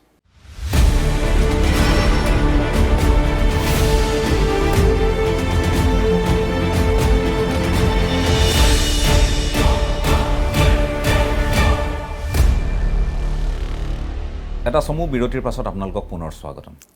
আপোনালোকে চাই আছে আজিৰ পৰ্যবেক্ষণ ৰবীন আৰ্মিক লৈ কথা পাতি আছোঁ মানস ৰবীন ডাঙৰীয়াৰ এক সপোন আৰু এক আশাসুধীয়া প্ৰচেষ্টা তেখেতে কৈছে যে 1 লাখ যেতিয়া হোৱাগৈ নাই গতিকে তেখেতে নিজেও কেপ্টেইন ৰেংকটো ল'ব পৰা 5000 মান হৈছে কিন্তু ই এটা গতি লওক আমি সেইটোৱে বিচাৰিছোঁ মই আপোনাক আৰু এটা কথা ক'ব খুজিছোঁ মই মাত্ৰ কেইটামান দিশ উনুকিয়াই দিব খুজিছোঁ সিদিনা মই গৈছিলোঁ মাজুলীলৈ যাওঁতে মই গ'লোঁ শ্ৰী শ্ৰী আউনীআটী সত্ৰলৈ আউনীআটী সত্ৰত সেই সময়ত এগৰাকী আমাৰ বাহিৰৰ উচ্চপদস্থ বিষয়া আহিল কেন্দ্ৰীয় চৰকাৰৰ এইকাৰণে মই কোন নুসুধিলোঁ ইমান সুধিবলৈ মোৰো সময় নাছিল আৰু তেখেতকো মই দেখিছোঁ যথেষ্ট ব্যস্ত অৱশ্যে তেখেতে মাতষাৰ দিলে কাৰণ লগত যিগৰাকী প্ৰট'কল অফিচাৰ আছিল মই চিনি পাওঁ যি কি নহওক এতিয়া তাৰপাছত তেওঁলোকৰ যিটো তাতে যাদুঘৰ আছে আউনীআটী সত্ৰৰ তাত লাচিত বৰফুকনৰ তৰোৱালখন গদাধৰ সিংহৰ সমল এনেকৈ কিছু তাতে সমল আছে তেতিয়া তেখেতে যেতিয়া জানিব সুধিলে যে মোৰ এগৰাকী ভাইটি চিনাকি ভাইটি বুলি কৈছে হিন্দীতে কৈছে যে তেওঁ ফুকন লিখে আৰু মই তেখেতক সুধিছিলোঁ যে লাচিত বৰফুকনৰে বংশধৰ নেকি সেইটো গ'ল 2 তেওঁলোকে ভালকৈ উত্তৰ দিয়া নাই যিগৰাকী গাইড আছে ভালকৈ বুজি পোৱা নাই তাৰপিছতে আকৌ মই শুনিলোঁ যে তৰোৱালখনৰ কথা ওলালে তাতো এটা ভুল তৃতীয় ভুলটো হ'ল যে ক'লে যে মোৰ আৰু এগৰাকী বন্ধু আছে বৰঠাকুৰ বৰফুকন বৰঠাকুৰ তেতিয়া মই মাত দিবলৈ বাধ্য হ'লোঁ তেখেতক গোটেই ধাৰণাটো মই অকণমান বুজালোঁ যে এইটো এনেকুৱা নহয় আচলতে বৰফুকন এটা বাব মই বুজালোঁ তেখেতক আৰু ক'লোঁ যে ফুকন লিখা মানুহো পাব আপুনি আৰু তাত এইটো নহয় যে তাত আহোমেই পাব ফুকন ব্ৰাহ্মণ মানুহেও লিখে আপোনাৰ সকলো সম্প্ৰদায়ৰ মানুহে এইটো এটা বাব আৰু বৰফুকনটো হ'ল বহু মানে এইটো এটা ডাঙৰ বাব এইটো এটা কমাণ্ডাৰ ইন চিফ বা জেনেৰেল যাক সেই সময়ত বুজে সেইটো খিতাপ মই তেখেতক যেতিয়া বুজাই আছিলোঁ তেতিয়া মই সত্ৰাধিকাৰ ডক্টৰ পীতাম্বৰ দেৱগোস্বামী তেখেতক মই সভাখনতে মুকলিকৈ ক'লোঁ যে আপুনি দায়দোষ নধৰিব কিন্তু মই এটা অভাৱ দেখিলোঁ গাইড আমাৰ ইয়ালৈ ইমান পৰ্যটক আহে সেই দিশতো চকু দিব পাৰি নেকি বৰ সাংঘাতিক অভাৱ এটা কিন্তু মই অনুভৱ কৰোঁ নহ'লে কোন বৰফুকননো কোন ফুকননো কোন লাচিত বৰফুকননো কোন আমি ভাবি আছোঁ আমি ডাঙৰ সভা সমিতিয়েতো আমি কৈ আছোঁ কিন্তু যেতিয়া পৰ্যটক আহে আমি কিমান সঠিককৈ বুজাইছোঁ ঠিকে এতিয়া এই মানে টেকন'লজিয়ে সেইটোৱে চমু চপাই দিছে এতিয়া হয়তো আমি টুৰিষ্ট গাইডৰ সেইটো আমি অপশ্যনটো দিব পাৰিম কাৰণ আমাৰ টুৰিষ্ট গাইড আছে কিন্তু কথাটো হ'ল কি যোগাযোগটো নহয়গৈ টুৰিষ্টজন আহিছে তেওঁ গম নাপায় বা টুৰিষ্ট গাইডজননো কোন টুৰিষ্টজনে নাজানে সেই যিটো link up and hook up বুলি কয় সেইটো মানে কম আছে কম আৰু 2 নম্বৰ কথা টুৰিষ্ট গাইডজন মানে একেবাৰে 24/7 চাকৰি নহয় তেওঁ বেলেগ কামতো থাকিব পাৰে শিক্ষকো হ'ব গাইড পাৰে এজন কেতিয়াবা গাইড এজন যেতিয়া বিচাৰে সেইদিনা উপস্থিত হ'লেই হ'ল হা একদম গতিকে সেইটো তেওঁ এডিশ্যনেল ইনকাম হৈ গ'ল বা কোনোবা নতুন ল'ৰা ছোৱালীও কৰিব পাৰে বেলেগ কামো কৰি আছে পঢ়ি থকা ল'ৰা ছোৱালী বোলে গাইড হৈ গ'ল বা কোনোবাই ড্ৰাইভিং কৰে গাইডো হ'ল গাড়ীও চলালে এই দুয়োটাই হ'ব পাৰে তো আছে সেইটো স্ক'প আছে গতিকে আপুনি ভালেই কথাটো অনুকিয়ালে আমি সেইটো এড কৰিবলৈ ট্ৰাই কৰিম আমাৰ হয় মই মানে অভাৱটো অনুভৱ কৰাৰ কাৰণে আপোনাৰ আগত ব্যক্ত কৰিলোঁ আৰু সকলোখিনি মই আপোনাৰ আগত আচলতে কেলৈ কৈ আছোঁ আমি এতিয়া আমাৰ যেতিয়া হয় যে পানীত ককবকাই থকা মানুহ এজনে কেতিয়াবা ৰছী এডাল নাপালে খেৰ এডাল পালেও সেইডালেই তেওঁক ৰক্ষা কৰিব বুলি নাভাবে জানো আপোনাৰ কথাখিনি একেবাৰে চালুকীয়া অৱস্থাত আছে নিঃসন্দেহে কিন্তু আপোনাৰ আগত যে মই কৈছোঁ কাৰণ আপুনি এটা ধাৰণা লৈ আগবাঢ়িছে আৰু আমি সঁচাই ককবকাই আছোঁ আমি জানো যে এতিয়া মোৰ ঘৰ আপোনাৰ মোৰ গৃহ জিলা একেই এতিয়া মোৰ ঘৰ হ'ল সেইফালে নাগিনী মৰাৰ ওচৰলৈ তাৰমানে নাগালেণ্ডৰ সীমালৈ তাত বিহুবৰ বুলি এখন ঠাই আছে শিলনগৰী বিহুবৰ বুলি কয় ইপাৰে সিপাৰে দিশলৈ সেইখিনি শিলনগৰী বুলি কয় তেতিয়া তাত আমাক সৰুতে কয় যে ইয়াত ইমান পইচা উৰি আছে অসমীয়া মানুহে পইচাখিনি ধৰিব জনা নাই হয়ো হয় ক'ত বিহাৰ উত্তৰ প্ৰদেশ ৰাজস্থানৰ পৰা তাহানি দিনৰ পৰা অহা মানুহে তাত ব্যৱসায় বাণিজ্য কৰি সেই শিলেৰে ধনাঢ্য হোৱা নাইনে তেওঁলোকৰ মানুহ এতিয়া গুৱাহাটীত তেওঁলোক ভাল ধৰণে প্ৰতিষ্ঠিত তেওঁলোকৰ সতি সন্ততি আমাৰ এই বিহু তাৰপিছত কয় যে বিহুবোৰত যদি শিলৰ ধূলিয়ে নাখাওঁ ৰাস্তাৰ ধূলিয়ে যদি আমি নাখাওঁ কি আমি কষ্ট কৰিলোঁ বুলি কয় এতিয়া তাৰ পৰা মই দেখোঁ তাতে আপোনাৰ হিন্দীভাষী মানুহ হওক ৰাজস্থানী মানুহ হওক তেওঁলোকক মই কোৱা নাই তেওঁলোকক মই কোনো কটাক্ষ কৰি কথা কোৱা নাই বৰঞ্চ মই তেওঁলোকৰ শলাগহে লৈছোঁ এইকাৰণে শলাগ লৈছোঁ যে তেওঁলোকে দূৰদৰ্শিতাৰে আহি এই তালৈ মানে মানুহ সাধাৰণতে কমেই গৈছিলে সেই ঠাইবোৰত এইফালে সীমাৰ সিপাৰৰ পৰা নগাৰ ভয় এইফালে পানী বান খহনীয়া এইবোৰ আছে তাৰ মাজতো তেওঁলোকে আৰু আমাৰ ওপৰতে চান্দাজীৱী আমাৰ বহুত মানুহতো আছেই এইবোৰ অপ্ৰিয় সত্য কথা তাৰ পাছতো তেওঁলোকে কিন্তু তাত ছাৰ্ভাইভ কৰিলে তেওঁলোক টিকি থাকিলে অথচ আমি অসমীয়া মানুহ কিন্তু খুব কম সেই ব্যৱসায়সমূহত আমাৰ দখল প্ৰতিষ্ঠা হ'ল খুব কম মানুহৰ নিজৰ ক্ৰেচাৰ মেচিন হ'ল আপুনি নিশ্চয় ভালকৈ জানে গতিকে সেই দিশটো আমি ক'ৰবাত নহয় ক'ৰবাত এই বস্তুবোৰ আমি টকা বা মই কৈছোঁ আমি চলিব লাগিব আপুনি কোৱাৰ ধৰণে 30,000 পৰা গুৱাহাটীত থাকিলে 60,000 গাঁৱত থাকিলে 30,000 ইনকম কৰিব পৰা এটা ব্যৱস্থা লৈ আপুনি আগবাঢ়িছে গতিকে আমি ক'ৰবাত কথাবোৰ ধৰিব নোৱাৰোঁ নেকি বা দূৰদৰ্শিতাৰ অভাৱ নহয় এইটো ৰাজস্থানৰ মানুহজনে পাথৰ নাদাঙে সি তাতে দোকান এখন খুলি এসোপা গাড়ী কণ্টেক্টত ল'ব লেবাৰ এসোপা আনিব সেই বেপাৰটো কৰে হয়নে ঠিক তেনেকৈ যিকেইটাই পাথৰ দাঙে তেহেঁতি দোকানখন নোখোলে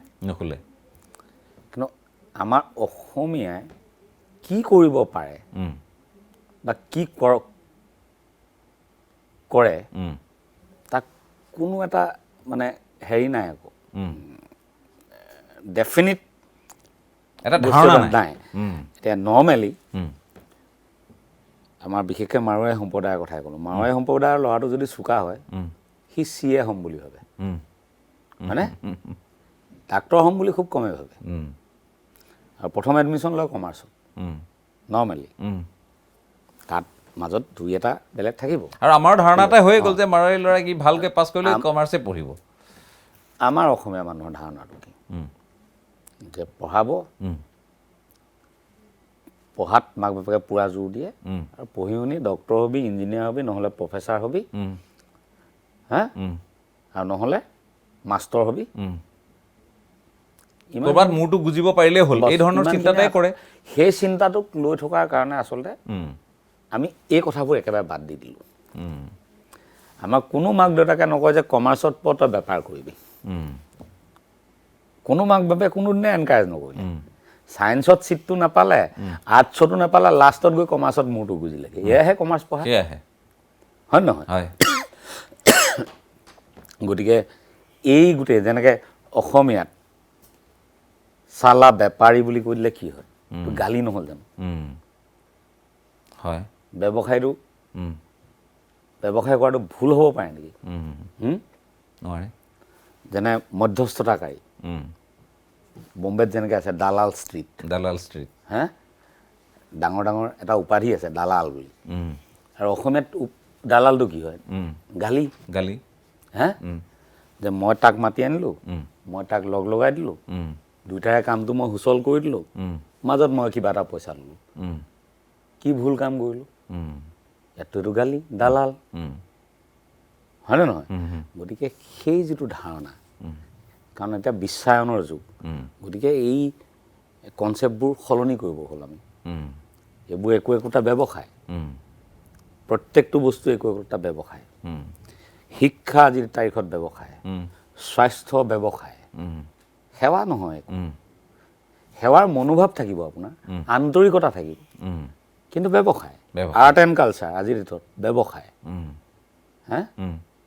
শিল্পীৰ মনোভাৱ থাকিব আপোনাৰ, সততা থাকিব, আন্তৰিকতা থাকিব, তথাপিও শিল্প ব্যৱসায় হ'ব লাগিব, তেতিয়াহে আপুনি তিষ্ঠি থাকিব পাৰিব। নহ'লে আপুনি তিষ্ঠিও থাকিব, গামোচাৰে আপোনাৰ পেট আপোনাৰ সৃষ্টিশীলতাক আপুনি বজাই ৰাখিব নোৱাৰে। কৃষি, এতিয়া কাতি বিহু পাতিব লাগে কাৰণে খেতি কৰিলে নহ'ব। কৃষি ব্যৱসায়, আপুনি ব্যৱসায়িক মনোবৃত্তিৰে খেতি কৰিব লাগিব, তেতিয়া আপুনি লাভৰ মুখ দেখিবই। মই নিজে 150 বিঘা মাটিত মৰাপাটৰ খেতি কৰিছিলোঁ, প্ৰথমবাৰৰ কাৰণে। জুট কৰ্পৰেশ্যন অফ ইণ্ডিয়াক ছাপ্লাই কৰিছিলোঁ মই ক'ভিডৰ টাইমত, যেতিয়া ঘৰত বহি আছিলোঁ। তো আমাৰ সেই 3 মাহত 4.5 লাখমান টকা নে 5 লাখমান টকা প্ৰফিট হৈছিলে এটা খেতিত। তেতিয়া মই চালোঁ যে তেনেকৈ বৃহৎ খেতি কৰি 25টা পৰিয়াল স্বাৱলম্বী হ'ব পাৰে। কাৰণ 3টা খেতিত 15 লাখ টকা লাভ হ'ব। তো বছৰি 1 লাখ টকা দৰমহাই হৈ গ'ল। মাহে 1 লাখ টকা দৰমহা নহ'ল জানো? তে খেতিয়কৰ দৰমহা যদি মাহে 1 লাখ টকা হয় কি? হে, তাততো আমি বাকী খেতিবোৰ কৰা নাছিলোঁ। মই যিহেতু মানে একেৰাহে থাকি দিব নোৱাৰোঁ যে, মানে ইটোৰ পিছত সিটো লগত বেলেগ এনেকুৱা কৰা নাছিলোঁ। কাৰণ মই এনেকুৱা কিছুমান খেতি বাছি লৈছিলোঁ যিটোত মই আৰম্ভণিতে থাকিম, মাজত এবাৰ যাম চাফ চিকুণৰ কাৰণে, আৰু চপোৱা সময়ত যাম। মই খেতিকেইটা তেনেকুৱা নিৰ্বাচন কৰিছিলোঁ, কাৰণ মোৰ প্ৰফেশ্যনটো তেনেকুৱা। মই বহাগ বিহুৰ আগে আগে মৰাপাটৰ খেতিটো কৰি থৈ আহোঁ, ফাংচন শেষ হয়, তাৰপিছত মই এবাৰ চাবলৈ যাওঁ, আৰু শেষত যেতিয়া কাটিব হয় তেতিয়া যাওঁ। ঠিক তেনেকৈ ৰঙালাওটো খেতি কৰিছিলোঁ মই। ৰঙালাওটো একদম পুলি লগাবৰ সময়ত যাওঁ, হাল চাল ফোনেৰে কৰি থাকে, মোবাইলত ভিডিঅ' চাই থাকোঁ, পুলি লগাবৰ সময়ত যাওঁ, 2 দিন 3 দিন পুলি লগাওঁতে যায়, গুটি দিওঁতে। তাৰপিছত পাত কিমান ওলাইছে মই মোবাইলত চাই থাকোঁ, চাই যেতিয়া গ্ৰ'থটো আধামান হয়, তেতিয়া অলপ কিবা কিবি ট্ৰিটমেণ্ট কৰিবলগীয়া হয়, সেই সময়ত যাওঁ। তাৰপিছত আৰু ৰঙালাও ছিঙিবৰ সময়ত যাওঁ। গতিকে মোৰ পদ্ধতিটো তেনেকুৱা আছিলে। কিন্তু যিটো মানে হেৰি কম্বাইন কৃষি বুলি কয়, যিটো মানে তাতে গৰু ছাগলীও পুহিলে, কুকুৰাও পুহিলে, ইণ্টিগ্ৰেটেড ফাৰ্মিং যিটো হ'ব, ফিচাৰীও এটা কৰিলে, গতিকে তেনেকুৱাকৈ যদি এটা ব্যৱসায়িক ভিত্তিত কৰা যায়, কমকৈ দেই, কৰি আছে নহয় মানুহে, বেছিকৈ কৰিলে। আজি নীলম দত্তহঁতে কৰি থকা নাই জানো? আজি পুষ্পধৰ কছাৰীহঁতে কৰি আছে, এইবোৰ কামেই কৰি আছে। এতিয়া আগবাঢ়ি আহিছে। কিন্তু নাম যে মই আঙুলি মূৰত লৈছোঁ, সেইটোৱেতো বিড়ম্বনা। বিড়ম্বনা বুলি নকওঁ, কাৰণ কেলৈ এই বাহিৰৰ বেকআপটো লাগিব। মই কৈছোঁ না, আমাৰ ল'ৰাখিনিয়ে এতিয়া বাহিৰৰ বেকআপটো নোপোৱাৰ কাৰণে কাম কৰিব পৰা নাই, মানে হতাশগ্ৰস্ত হৈছে আচলতে।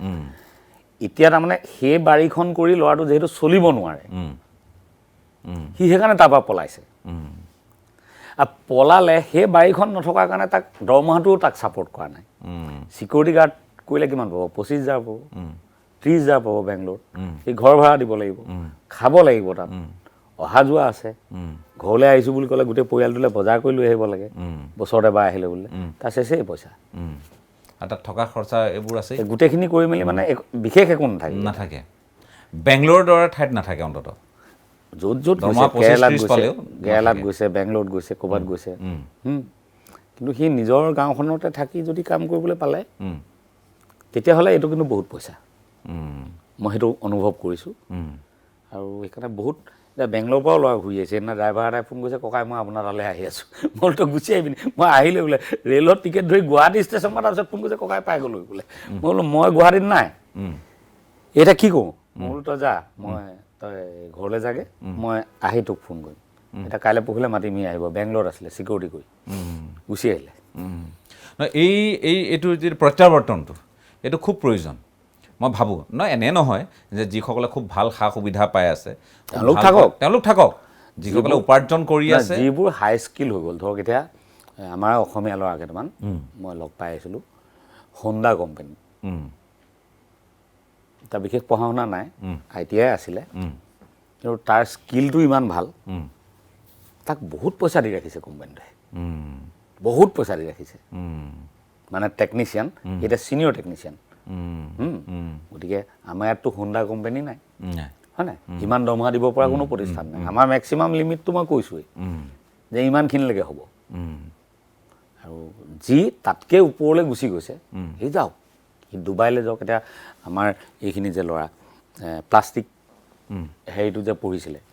এই আমাৰ চাংচাইত যে এইটো পাতিছিলে আমাৰ গেছ কেকাৰ উদ্দেশ্য কৰি হা সেই গোটেই ল'ৰাখিনিক ডুবাই কোম্পানী এটাই লৈ গ'ল ভাল পইচা পায় তাত ভাল পইচা পায় তাত গতিকে নিজৰ এটা স্কিল লৈ যদি বাহিৰলৈ গৈছে ইটছ গুড বহুত ভাল কথা কিন্তু বিনা স্কিলত এই ছিকিউৰিটি গাৰ্ড হোম গাৰ্ড কৰিবলৈ গৈছে যদি আমাৰ ল'ৰা গৈছে সি তেওঁৰ জীৱনটো বৰবাদ কৰিছে যৌৱনটোক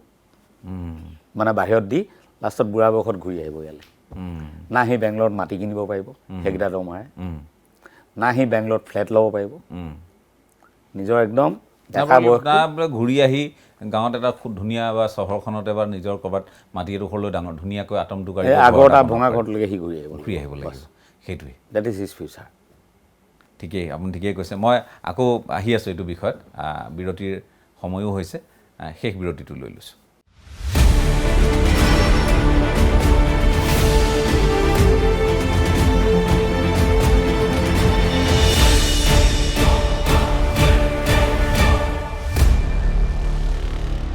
এটা চমু বিৰতিৰ পাছত আপোনালোকক পুনৰ স্বাগতম আপোনালোকে চাই আছে আজিৰ পৰ্যবেক্ষণ আমি ৰবীন আৰ্মীৰ কথা পাতি আছোঁ মানস ৰবীন ডাঙৰীয়াই সংগীতৰ ক্ষেত্ৰখনৰ সমান্তৰালকৈ আন এখন ক্ষেত্ৰত ভৰি দিছে আৰু তেখেতে অৱশ্যেই উল্লেখ কৰিছে যে তেওঁ বিগত কেইবাবছৰো ধৰি তেওঁ বহুজাতিক প্ৰতিষ্ঠানৰ সৈতে বুজাবুজিৰে কিছু কাম কৰি আছে আৰু য'ত কাম কৰি থাকোঁতে তেখেতে অনুভৱ কৰিলে যে আমাৰ যিসকল দক্ষতা সম্পন্ন বা অৰ্ধ দক্ষতা সম্পন্ন বা একেবাৰে দক্ষতা নথকা অথচ ঘৰত এনেই বহি আছে তেওঁলোকক লৈ সম্ভাৱনীয়তাৰ এখন দুৱাৰ খুলিব পৰা যায় যাৰ বাবেই ৰবীন আৰ্মী গতিকে ৰবীন আৰ্মীত আমাৰ যি প্ৰচলিত লজ্জাবোধ এইখিনিক গৌৰৱবোধলৈ ৰূপান্তৰিত কৰি মানস ৰবীন ডাঙৰীয়া আগবাঢ়িব খুজিছে ইতিমধ্যে আপোনালোকে নিশ্চয় এণ্ড্ৰইডৰ যি প্লে ষ্ট'ৰত ৰবীন আৰ্মী আপোনালোকে এপ পাব আৰু একেধৰণে যদি আমি কওঁ এপ ষ্ট'ৰতো পাব যিসকলে এপল ফোন ইত্যাদি ব্যৱহাৰ কৰে তাতো পাব গতিকে এই যি আমাৰ ডিজিটেল উত্তৰায়ণ বা ইয়াত ই সংপৃক্ত হ'বলৈ ধৰিছে মই আকৌ এবাৰ আপোনাৰ কাষলৈ আহিছোঁ আপুনি যেতিয়া এই কথাবোৰ পাতি আছে বা আপুনি খুব বলিষ্ঠভাৱেই আগবাঢ়িম বুলি ভাবিছে মোৰ যিটো ধাৰণা হয় আপুনি মই বজাৰ বুলি কৈছোঁ মাৰ্কেট এখন ডাঙৰ মাৰ্কেট ইয়াত আমি দেখিছোঁ সৌসিদিনা বহুতে কৈছে যে ব্লিংকিট আহিছে সাংঘাতিক ছাৰ্ভিচ কালি মই ব্লিংকিটত দেখিলোঁ হঠাৎ যে তেওঁলোকে যেতিয়া হাই ডিমাণ্ড সময় আহে যে আপোনাক লাগেই তেতিয়া এটা এক্সট্ৰা চাৰ্জ কৰা আৰম্ভ কৰিছে কৰে পোনতে 10 মিনিটত আপোনাৰ ঘৰ গৈ পাই যায় এটা সৰস্বতী পূজা আজি চবেই ওলা উবেৰ বুক কৰিছে আজি হাই ডিমাণ্ড আজি পইচা বঢ়াই দিছে টকা বঢ়াই দিছে কালি মই দেখিছোঁ যে ব্লিংকিট আৰু এই ব্লিংকিটে আমাৰ কিছু আন সম্ভাৱনীয়তা নষ্ট কৰি আছে মই একেবাৰে খোলাখুলিকৈ কৈছোঁ ব্লিংকিট আপোনাৰ ইনষ্টা আপোনাৰ এইফালে আপোনাৰ আহিলে কি বুলি কয় জিঅ' মাৰ্ট আহিলে আকৌ এটা জিপ্টো বুলি এনেধৰণে বহুত আহি আছে এতিয়া আৰু আহিব মই সিদিনা দেখিলোঁ অসমৰ মই নামটো নকওঁ গুৱাহাটী মহানগৰীৰ এখন অভিজাত এখন ডাঙৰ আপোনাৰ মই যদি কওঁ ষ্ট'ৰ বিপণী আপোনাৰ ইয়াত ভিন্ন ধৰণৰ আপুনি অত্যাধুনিক সামগ্ৰীৰ পৰা আপোনাৰ দৈনন্দিন ব্যৱহাৰ কৰা সকলো বস্তু পায় সিদিনা তাত গৈ মানে বৰ অসহায় এটা ৰূপ তেওঁলোকৰ দেখিলোঁ ক'লে যে আমি 50% আমাৰ বিপণীৰ কৰ্মচাৰীক আমি ইতিমধ্যে যাবলৈ দিছোঁ আমাৰ লোকচান হ'বলৈ আৰম্ভ কৰিছে আমি পূৰ্বতে যেনেধৰণৰ সমাগম পাইছিলোঁ সেই সমাগমৰ আধাও নাই এতিয়া গতিকে একেবাৰে যিকেইটা ল'ৰা ছোৱালীক নাৰাখিলে নহয় তেওঁলোককহে ৰাখিছোঁ গতিকে আমি মন কৰিছোঁ আপোনাৰ হ'লচেলত দিও তেওঁলোকে মানে মাৰ্জিন কমায়ো তেওঁলোকে দোকান ৰাখিব পৰা নাই ব্লিংকিট সোমাই গৈছে এনেকুৱা অফাৰ দি দিব বজাৰত আপোনাৰ 160 টকা জহা চাউল ব্লিংকিটে আপোনাক 118 টকাত 120 টকাত দি দিব কেতিয়াবা দিব দিছে গতিকে আমি সেইফালৰ পৰা এটা আমাৰ যিসকল গেলামালৰ দোকানী হওক বা যি গুৱাহাটীৰ দৰে ঠাইত মই যিটো মন কৰিছোঁ তেওঁলোকৰ এটা ডাঙৰ মানে সমস্যা হ'বলৈ ধৰিছে ক'ৰবাত এটা অনুভৱ মোৰ হৈছে ব্লিংকিট বা এই ধৰণৰ আমাৰ ফ্লিপকাৰ্ট এইবিলাকৰ পৰা এতিয়া কথাটো হৈছে গতিকে আমি তাত সেইখিনি প্ৰত্যাহ্বান জনাবলৈ হ'লে আমিতো আৰু পৃথক ধৰণে কিছুমান আগবাঢ়িব লাগিব আৰু আপুনি এই মাৰ্কেটৰ ষ্টাডিটোলৈ মই এতিয়া আকৌ ঘূৰি আহিছোঁ এই মাৰ্কেট ষ্টাডি কৰি আপুনি কি বুজি পাইছে যে কিমান আমাৰ অসমীয়া ল'ৰা ছোৱালী ইয়াত জড়িত হৈছে আৰু কিমান ল'ৰা ছোৱালী দক্ষতা সম্পন্ন অথচ তেওঁলোকে ইয়াত একো কৰিব নোৱাৰি বেংগলোৰ গৈছে কেৰালা গৈছে দিল্লী গৈছে হায়দৰাবাদ গৈছে কিবা এটা আপোনালোকে পৰিসংখ্যা কিবা পাইছে নেকি কমপ্লিট ভেকুৱাম আছে সেই ছাৰ্ভিচ ছেক্টৰটো যিটো মানে যিটো আমাৰ মেইন স্কিল ৱৰ্কাৰৰ যিটো ক্ষেত্ৰ তাত অসমীয়াৰ পাৰ্টিচিপেশ্যন আপোনাৰ 10%ও নহয় মই যদি একদম খোলাকৈ কওঁ 10%ও নহয় আমাৰ ইমান ডাঙৰ ডাঙৰ অভাৰব্ৰিজবোৰ হ'ল কোনে কাম কৰিলে এই ব্ৰহ্মপুত্ৰৰ ওপৰত যে ইমান ডাঙৰ ডাঙৰ ব্ৰিজ হৈছে কোনে কাম কৰিছে বা গুৱাহাটী চিটিৰ ভিতৰত মিস্ত্ৰীবোৰ ক'ৰ হা চিনাকি নে অচিনাকি একদম একদম গতিকে আমাৰ টাইলছ মিস্ত্ৰী ফলছ চিলিং আজিকালি ইণ্টেৰিয়ৰ ডেকৰেশ্যন আহিছে গতিকে চব মানুহে ফলছ চিলিং লগায় আগতে সেইবিলাক কথা নাছিলে হা নাছিলে গতিকে কিমান কাম হৈছে ভাবিব নোৱাৰে মানে কিমান ক্ষেত্ৰ খালী হৈ আছে ভাবিব নোৱাৰে চব ক্ষেত্ৰই খালী আমাৰ কাৰণে মই কৈছোঁ নহয় মই কৈছোঁ মোৰ অনুভৱ মই এনেই কোৱা নাই মই 15 বছৰ MNC লগত কাম কৰিছোঁ 15 বছৰ অসমীয়া পাৰ্টীয়ে একেলগে ইমান প্ৰফেচনেলি কোনো MNC লগত কাম কৰিব পৰা নাই মই গান গোৱা মানুহ হ'ব বাৰু 15 years মই 4টা MNC লগত কাম কৰিছোঁ গতিকে আজিও মই তাহাঁতৰ নৰ্থ ইষ্টৰ টপ প্ৰভাইডাৰ মোক কোনো বেলেগে টক্কৰ দিব পৰা নাই সেইটো লাইনত প্ৰফেচনেলিজিম আৰু ডেডিকেশ্যন আৰু অনেষ্টি এই 3টা বস্তুৱেই মেইন মানে কৰ্পৰেটত এই তিনিওটাত মানস ৰবিনৰ যিটো কোম্পানী তাক কোনেও তললৈ ডিগ্ৰেড কৰিব পৰা নাই আৰু মই এতিয়া যিটো মই ছাৰ্ভিচ ছেক্টৰৰ কথা ক'লোঁ কাৰণ আমাৰ বেক এণ্ড ছাৰ্ভিচৰ আছে গতিকে তাত আমি সদায় মেন পাৱাৰৰ শ্বৰ্টেজ পাই আছোঁ সদায় মই কনষ্ট্ৰাকশ্যন বা এইবোৰ লাইনৰ কথা আগতে নাছিলোঁ কিন্তু এতিয়া দেখিলোঁ যে তাত বহুত বেছি স্ক'প আছে বিশেষকৈ ইলেক্ট্ৰিচিয়ান হাই ডিমাণ্ড ইলেক্ট্ৰিচিয়ান এতিয়া AI আহি যোৱাৰ পিছৰ পৰা আৰ্টিফিচিয়েল ইণ্টেলিজেঞ্চ আহি যোৱাৰ পিছৰ পৰা বেলেগ বেলেগ বহুত লাইনত চাকৰি নাইকিয়া হৈ যাব যিকেইটা কাম মানুহে নকৰিলে নহয় সেই চাকৰিকেইটা কিন্তু সদায় থাকিব হা খেতিটোতো আপোনাক কম্পিউটাৰে কৰি দিব নোৱাৰে মানুহে কৰিব লাগিব ন প্লাম্বাৰ পাইপডাল মেচিনে লগাই দিবহি গাড়ীখন ইনফেক্ট মেচিনে চলাব আমেৰিকাত আৰম্ভ হৈ গ'ল হয় নাই চেল্ফ মানে হেৰি ড্ৰাইভিং অটো ড্ৰাইভিং ঠিক আছে গাড়ীও এদিন বেলেগে চলাই দিব কিন্তু কিছুমান কামটো কৰিব নোৱাৰিব ইলেক্ট্ৰিচিয়ান প্লাম্বাৰ টাইলছৰ মিস্ত্ৰী পকা মিস্ত্ৰী ৰাজমিস্ত্ৰীৰ ক্ষেত্ৰত ঠিক আছে অসমীয়া মানুহে লেবাৰ কৰিবলৈ টান পায় মই সেইটো বুজিলোঁ তো ৰাজমিস্ত্ৰী কিয় নাই অসমীয়া তো ঠিক আছে এগালমান লেবাৰ ৰাখি ল তই ৰজা হৈ কিয় তাক চলাব পৰা নাই ৰাজমিস্ত্ৰীটো অসমীয়া কিয় নাই তো মই এতিয়া 300 ল'ৰা লৈছোঁ 300 ল'ৰাক অকল ৰাজমিস্ত্ৰী ট্ৰেইনিং দিয়াম 300 ল'ৰা মানে 300 ইউনিট হ'ব মোৰ 300টা ইউনিট হ'ব এটা ৰাজমিস্ত্ৰী তাৰ লগত আৰু 10টা বেলেগ হা তো 300টা ঘৰৰ কনষ্ট্ৰাকশ্যনৰ কাৰণে মোৰ মানুহ দিব পৰা হৈ যাম দিছ ইজ মাই ভিজন মই সেইটো ছেগমেণ্টটোত এণ্টাৰ কৰা নাছিলোঁ তাৰমানে মই যিটো আপোনাৰ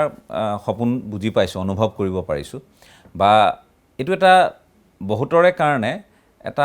তেওঁলোকৰ কাৰণে এটা বাস্তৱ উপলব্ধি পৰৱৰ্তী সময়ত নিশ্চয় হ'ব সকলোৰে মানে মই কি বুজি পাইছোঁ, এতিয়া মই যদি কেতিয়াবা শিৱসাগৰলৈ যাওঁ, ঘপককৈ লাগে বুলি ক'লে মই এজন ইলেক্ট্ৰিচিয়ান লগে নাপাওঁ। নাপায় মই নাপাওঁ। নাই নহয় নাই।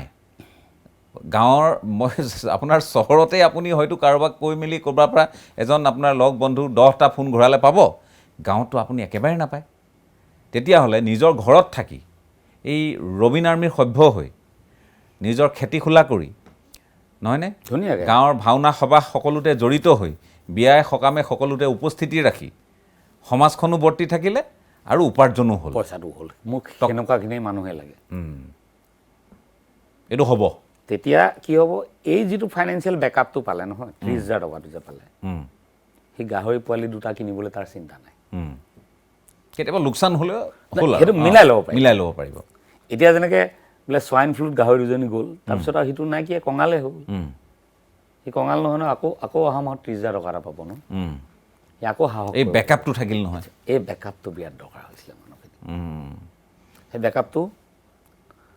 চৰকাৰে কাৰোবাক ছাপ'জ 10,000 টকা দিছে, হৈছে বেকআপ, সেইটোৱে যথেষ্ট সকাহ দিছে মানুহ, কোনোবাই সমালোচনা কৰিব পাৰে, কিন্তু সেইটোৱে যথেষ্ট কেতিয়াও হ'ব নোৱাৰে। 10,000টো সদায় দি থাকিব নোৱাৰিব। গতিকে সি ঘটিব লাগিব। সি ঘটিবলৈ হ'লে হিতাধিকাৰীৰ পৰা স্বত্বাধিকাৰী হোৱাৰ কথাবোৰ আমি কৈহে থাকোঁ। এই বেকআপৰ জৰিয়তে হ'ব, আৰু এইটো একেবাৰে সম্ভৱ। আৰু এনে নহয় যে আপোনাৰ তাতে সদায় তেওঁৰ যদি অধ্যৱসায় থাকে, তেখেতে যদি দুপে আগবাঢ়িব খোজে, নহয়, আমাৰ তাত চব সেইবোৰ হেৰি বনাই দিয়া আছে যে কেতিয়ালৈকে তেওঁ চিপাহী হ'ব, কেতিয়া তেওঁ তাতকৈ ওপৰলৈ প্ৰমোশ্যন পাব, তাৰ আণ্ডাৰত আকৌ 4-5টা দি টিম আপ কৰি দিম। 4-5টা জেগাত কাম চাবলৈ যাব যেতিয়া ছিনিয়ৰ হৈ যাব।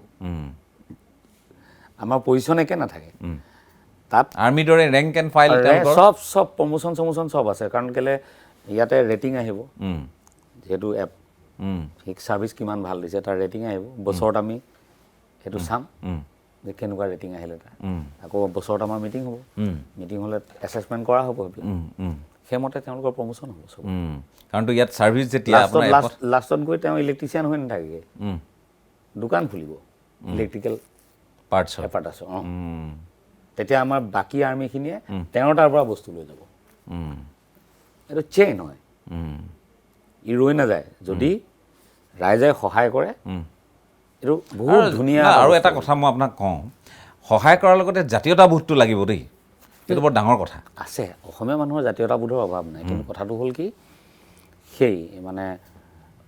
ফেচবুকত লিখি নহয়, এতিয়া আজিৰ পৰা আৰম্ভ কৰক যে ঘৰত যদি কিবা কাম লাগে ৰবীন আৰ্মিক এপটো ডাউনলোড কৰি কাম দিয়ক, আমাৰ ল'ৰাবোৰক কামলৈ যাবলৈ দিয়ক, সেই সুবিধাটো কৰি দিয়ক আপোনালোকে। ল'ৰাখিনি সাজু হৈছে, এতিয়া কাম কৰিবলৈ আপোনালোকে দিব লাগিব, সেইটোৱে মোৰ অনুৰোধ। সেইখিনি কৰি দিলে বাকীখিনি আগবাঢ়ি যাব। গতিকে এটা ছিষ্টেম, এটা ব্যৱস্থাৰ অধীনলৈ কথাখিনি আনিবলগীয়া হৈ গ'ল, নহয়নে? লাগিবই। সেইখিনি নকৰিলে আমি পিছত কেলৈ নকৰিলোঁ বুলি ভাবি থাকি লাভ নাই, সময়তে কৰিব লাগিব। আৰু মই ভাবোঁ এইটো একদম অন্তিম সময়। মই নিজে মৰ্মে উপলব্ধি কৰিছোঁ, এইটো একদম অন্তিম সময়। ইয়াৰ পিছত আমি বিশেষ স্কোপ নাথাকিব। চাওক, আমি চব বস্তু বেলেগে লৈ লোৱাৰ কথা পিছত পাতিছোঁ, এই গ্ৰুপিঙৰ সময়ৰ যিটো বিৰোধিতাৰ যিটো ছাকচেছ, সেই ছাকচেছটোক বাদ দি অসমীয়াৰ আন্দোলন, বৌদ্ধিক কওক, ৰাজপথৰ কওক, সশস্ত্ৰ কওক, সকলো আন্দোলন মোটামুটি বিফল। কিন্তু এই কৰ্ম আন্দোলনটো যদি আমি শক্তিশালী কৰি তুলিব পাৰোঁ, এই শেষ মুহূৰ্তত মই কৈছোঁ কেলধূপকৈ জীয়াই আছোঁ, এইটো আমাক কিন্তু এটা নতুন মাত্ৰা দিব, নতুন পথ দিব, সাহস দিব, আৰু জাতিটো সমৃদ্ধ হৈ থাকিব বুলি অনুভৱ কৰোঁ। নে কি কয় আপুনি? স্বাৱলম্বী হ'ব পাৰিব। মানে মোৰ ধৰক আজি 2000 ল'ৰা ছোৱালী যদি ভগৱানে কৰাত মই চেষ্টা কৰিছোঁ, সিহঁত যদি স্বাৱলম্বী হৈ উঠে, তাৰ পিছৰ বছৰ যদি আৰু 2000, এইদৰে যদি গৈ 1 লাখ ল'ৰা ছোৱালী স্বাৱলম্বী হয়, সিহঁতে বেলেগক সুবিধা দিব পাৰিব। কাৰণ ইলেক্ট্ৰিকেলৰ দোকানকেইখন তেতিয়া আমাৰ হৈ যাব লাহেকৈ, চিমেণ্ট চিমেণ্টৰ দোকানখন আমাৰ হৈ যাব, কাৰণ আমাৰকেইটাই তাৰ পৰাই ল'ব ন, শিল বালি। গতিকে এই গোটেই কথাটো এটা নিজস্ব ছিষ্টেমৰ মাজত সোমাই যাব। গতিকে সেইটো হ'লেহে হ'ব। সেইকাৰণে মই কওঁ যে ঘৰটো ওপৰৰ পৰা বনাব নোৱাৰে, তলৰ পৰাই বনাব লাগিব। গতিকে মই তললৈ নামি গৈছোঁ, একেবাৰে তললৈ নামি গৈছোঁ। তলৰ পৰা আধাৰটো নিৰ্মাণ কৰিছে। যে কি নহওক, আপোনাৰ এই প্ৰচেষ্টা এটা খুব শক্তিশালী ৰূপ পাওক, আৰু আমি যেনেকৈ পাৰোঁ আপোনাৰ লগত থিয় হৈ আপোনাৰ হাতে হাত ধৰি আগবাঢ়িব হয়তো নোৱাৰিব পাৰোঁ, কিন্তু আপোনাৰ কাষত আছোঁ এগৰাকী অসমীয়া হিচাপে। আপুনি জাতিটো স্বাৱলম্বী কৰাৰ ক্ষেত্ৰত, বিশেষকৈ যুৱচামক স্বাৱলম্বী কৰাৰ ক্ষেত্ৰত যিটো পদক্ষেপ লৈছে, এই পদক্ষেপে এটা সাকাৰ আৰু বলিষ্ঠ ৰূপ লওক, পুনৰবাৰ কৈছোঁ। আৰু আমিও সকলোৱে চিন্তা কৰোঁ আহক যে কি ধৰণে আমি স্বাৱলম্বী হ'ব পাৰোঁ, ঘৰতে থাকি ভালকৈ উপাৰ্জন কৰিব পাৰোঁ, নিজৰ খেতিডৰা সময়ত কৰিব পাৰোঁ, হাঁহ কুকুৰা আমি গঁৰালত ৰাখি, কোনোবাই গাহৰি পোহাই গাহৰি পুহিব, কোনোবাই গৰু পোহাই গৰু পুহিব। তেনেধৰণে আমি আকৌ আমাৰ যি অৰ্থনৈতিক যিটো ভেটি সেইটো কেনেকৈ মজবুত কৰিব পাৰোঁ, আৰু আমি স্বাভিমানী এটা জাতি হিচাপে আৰু স্বনিৰ্ভৰশীল জাতি হিচাপে যাতে আমি সগৌৰৱে চিৰকাললৈ জীয়াই থাকিব পাৰোঁ, সেইখিনি নিশ্চয় সাকাৰ হওক, সেইখিনি কামনা কৰি আপুনি আজি সময় দিয়াৰ বাবে ধন্যবাদ জ্ঞাপন কৰিছোঁ, আৰু ইয়াৰ লগে লগে আজিৰ পৰ্যবেক্ষণৰ পৰা বিদায় লৈছোঁ। ধন্যবাদ।